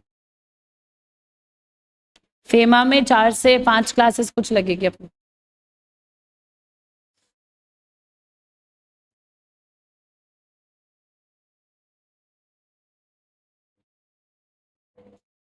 chapter 14 और 13 करके फिर कंपनीज एक्ट करेंगे अपन। कंपनीज एक्ट में जो अपना चैप्टर 7, 8, 9 बचे हैं ना, वो वाले।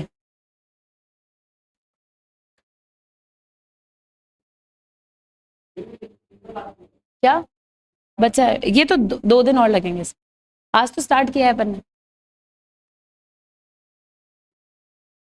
सेम 3 दिन।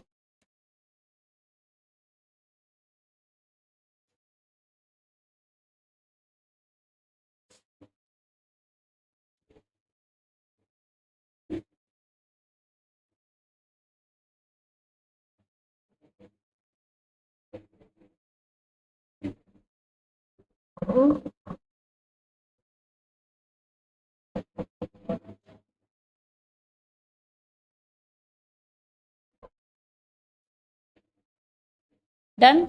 नेक्स्ट पॉइंट लिखो, लास्ट रूल पढ़ना है हमको, जल्दी लिखो। रूल नंबर 6 भी पढ़ना है, जल्दी लिखो।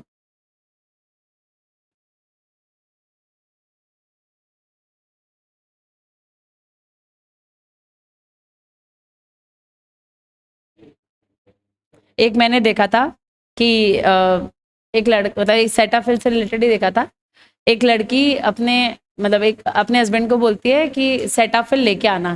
क्या लेके आना? सेटाफिल लेके आना।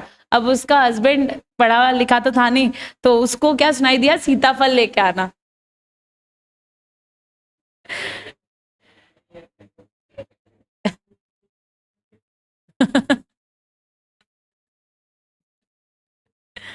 चलो, सेटाफिल, सीताफल,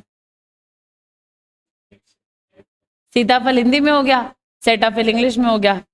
चलो, मतलब अगर कोई फॉरेनर सीताफल को इंग्लिश में बोलेगा, प्रोनाउंस करेगा, तो वो सेटाफिल जैसे ही प्रोनाउंस करेगा। चलो लिखो नेक्स्ट पॉइंट, इफ नहीं लिखना है। This rule is not an absolute rule of law, this rule is not an absolute rule of law, this rule is not an absolute rule of law, this rule is not an absolute rule of law. and it is not applicable when the intention of the legislature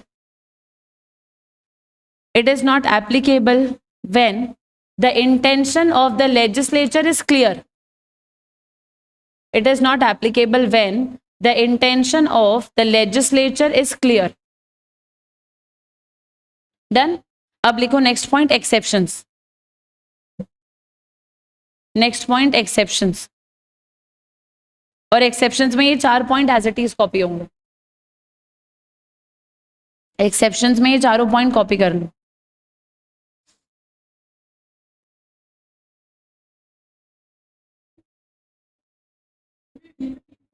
नहीं ए B C D ये 4 point है. D के जो 3 points है bullet points वो नहीं copy करने हैं, सिर्फ A B C D copy करना है. ये नहीं कॉपी करना है, ये तो मैं लिखवाऊंगी.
लास्ट पॉइंट इसका अगर ये चारों हो गए हैं तो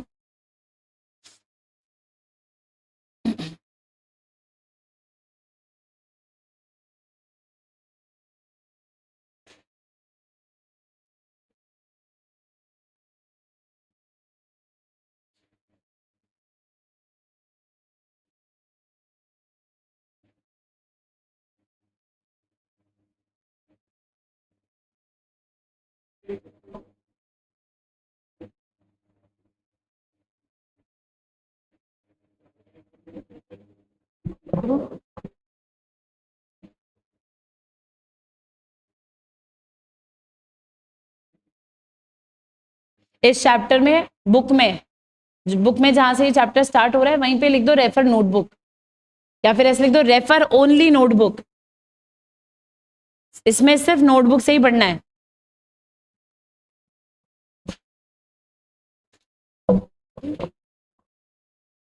डन. लास्ट पॉइंट लिखो. दिस रूल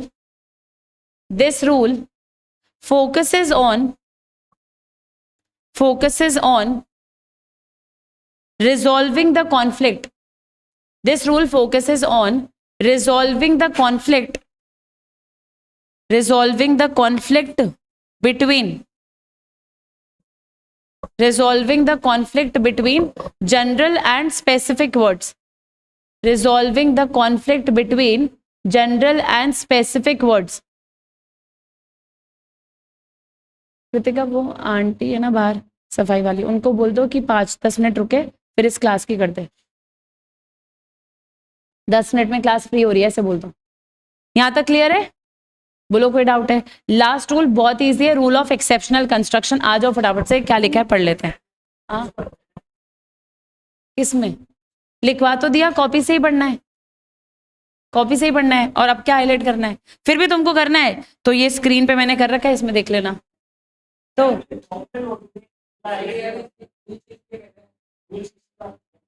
रूल 6 लिखाऊंगी ना. क्यों? नहीं पूरा लिखेंगे. चलो रूल 6 में देखो क्या लिखा है. नाम क्या है रूल 6 का? Rule of exceptional construction. अब व्हाट इज एक्सेप्शनल कंस्ट्रक्शन? बहुत इजी है, सुनना बहुत ध्यान से. We have already seen that the words of a statute must be construed so as to give a sensible meaning. पढ़ा था अपन ने कि कोई भी रूल पढ़ रहे हो, कोई भी लॉ पढ़ रहे हो तो सेंसिबल मीनिंग देना चाहिए, और वो हमने कहाँ पढ़ा था? रूल ऑफ रीजनेबल कंस्ट्रक्शन में, कि सेंसिबल मीनिंग देना चाहिए। In fact Maxwell goes to the extent of stating, notwithstanding the general rule, that full effect must be given to every word। और ये कहते हैं कि लॉ में हर वर्ड का एक मीनिंग होता है। तो आप ये मत समझना कि लॉ में कुछ लिखा होगा तो ऐसे ही लिखा होगा, ऐसे कोई क्यों लिखेगा? लॉ में तो लॉ मेकर ये चाहता है कि कम से कम शब्दों में काफी सारी चीजें कवर करते हैं, और इसीलिए लॉ में हर एक वर्ड का एक मीनिंग होता है। Yet if no sensible can be given to a word or phrase, or it would defeat the real objective of the enactment, it may or rather it should be eliminated। पर अगर law में किसी भी word का कोई sensible meaning ही नहीं निकल रहा है, या फिर अगर आप उस वर्ड का मीनिंग निकालोगे तो लॉ का पर्पस ही डिफीट हो रहा है, तो ऐसे केस में आप उस लॉ को इग्नोर, उस वर्ड को इग्नोर करके लॉ पढ़ सकते हो। अब सुना बहुत ध्यान से, पहला क्या लिखा है? एंड और। अगर किसी भी चीज में एंड लिखा है मतलब कंडीशन सारी सेटिस्फाई होना चाहिए। फॉर एग्जाम्पल हमने सेल ऑफ गुड्स एक्ट में, कंपनीज एक्ट में बहुत जगह पेनल्टी पढ़ा है। अगर पेनल्टी में एंड लिखा है तो एंड का मतलब दोनों पेनल्टी लगेगी। जैसे 50,000 रुपए total penalty and 100 rupees per day लगेगा, तो एंड का मतलब 50,000 भी लगेगा और 100 रुपए पर डे भी लगेगा। इसको बोलते हैं एंड। तो एंड का मीनिंग क्या होता है कि दोनों चीजें फुलफिल करनी है, और का मतलब क्या है? दोनों में से एक भी फुलफिल कर लिया तो काम हो जाएगा। ये पहला लिखा है एंड और में। तो पढ़ते हैं क्या लिखा है। And is a practical joining word and sentences which expresses the relation of connection or addition. The word and is normally, कौन सा वर्ड है ये? कंजंक्टिव, जो दो वर्ड्स को जोड़ता है। In its conjunctive sense the word is used to conjoin words, clauses or sentences signifying that something is to follow in addition to that which precedes। मतलब जब आपको पुरानी वाली कंडीशन सेटिस्फाई करनी है तो उसके बाद वाली कंडीशन भी सेटिस्फाई करनी पड़ेगी। अगर दो कंडीशंस के बीच में क्या लिखा है? एंड लिखा है, और जो है वो कंजंक्टिव नहीं है, वो कौन सा है? डिसजंक्टिव है, मतलब वो अलग अलग कर रहा है, दोनों में से एक भी चलेगा। दैट मार्क्स एन ऑल्टरनेटिव, और इसका मतलब क्या है? ऑल्टरनेटिव, दोनों में से एक भी कर लो चल जाएगा। Generally corresponding to either as either this or that. तो इस केस में हम आइदर भी लिखते हैं जब हम और लिखना चाह रहे हैं। Can and be read as or and vice versa. क्या लिखा है कि क्या हम एंड को और को एंड पढ़ सकते हैं क्या? जनरली तो नहीं पढ़ सकते, पर जब तुम सीए फाइनल में आओगे तो कंपनीज एक्ट में एक दो सेक्शंस ऐसे हैं जहां पर लिखा एंड है पर उसका मीनिंग एंड नहीं है, उसका मीनिंग और है। क्या है? और इसके अलावा सेक्शन कंपनीज एक्ट में एक सेक्शन ऐसा और है जहां पर कंपनीज एक्ट ने और लिख के दिया है पर उसका मीनिंग और नहीं है, उसका मीनिंग क्या है? And.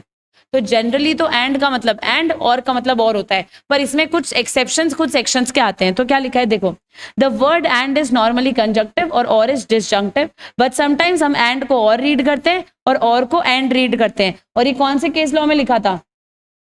Municipal council versus Bishan Das नाथुमल case law में लिखा है कि एंड को और को एंड रीड किया जा सकता है।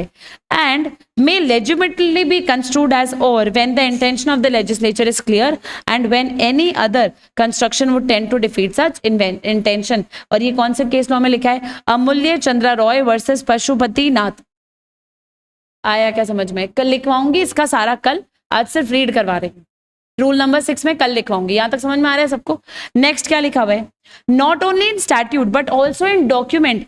कभी कभी हम एंड को और को एंड भी रीड कर लेते हैं। अब 3 वर्ड्स और लिखे, मे, मस्ट और शैल। मे का मतलब आपकी इच्छा है, करना है तो करो। मस्ट का मतलब करना ही पड़ेगा, और शैल का मतलब करना ही चाहिए और करना ही पड़ेगा। तो क्या लिखा है? Let us first appreciate the difference between mandatory, highlight word, 2 word लिखे, मैंडेटरी और डायरेक्टरी।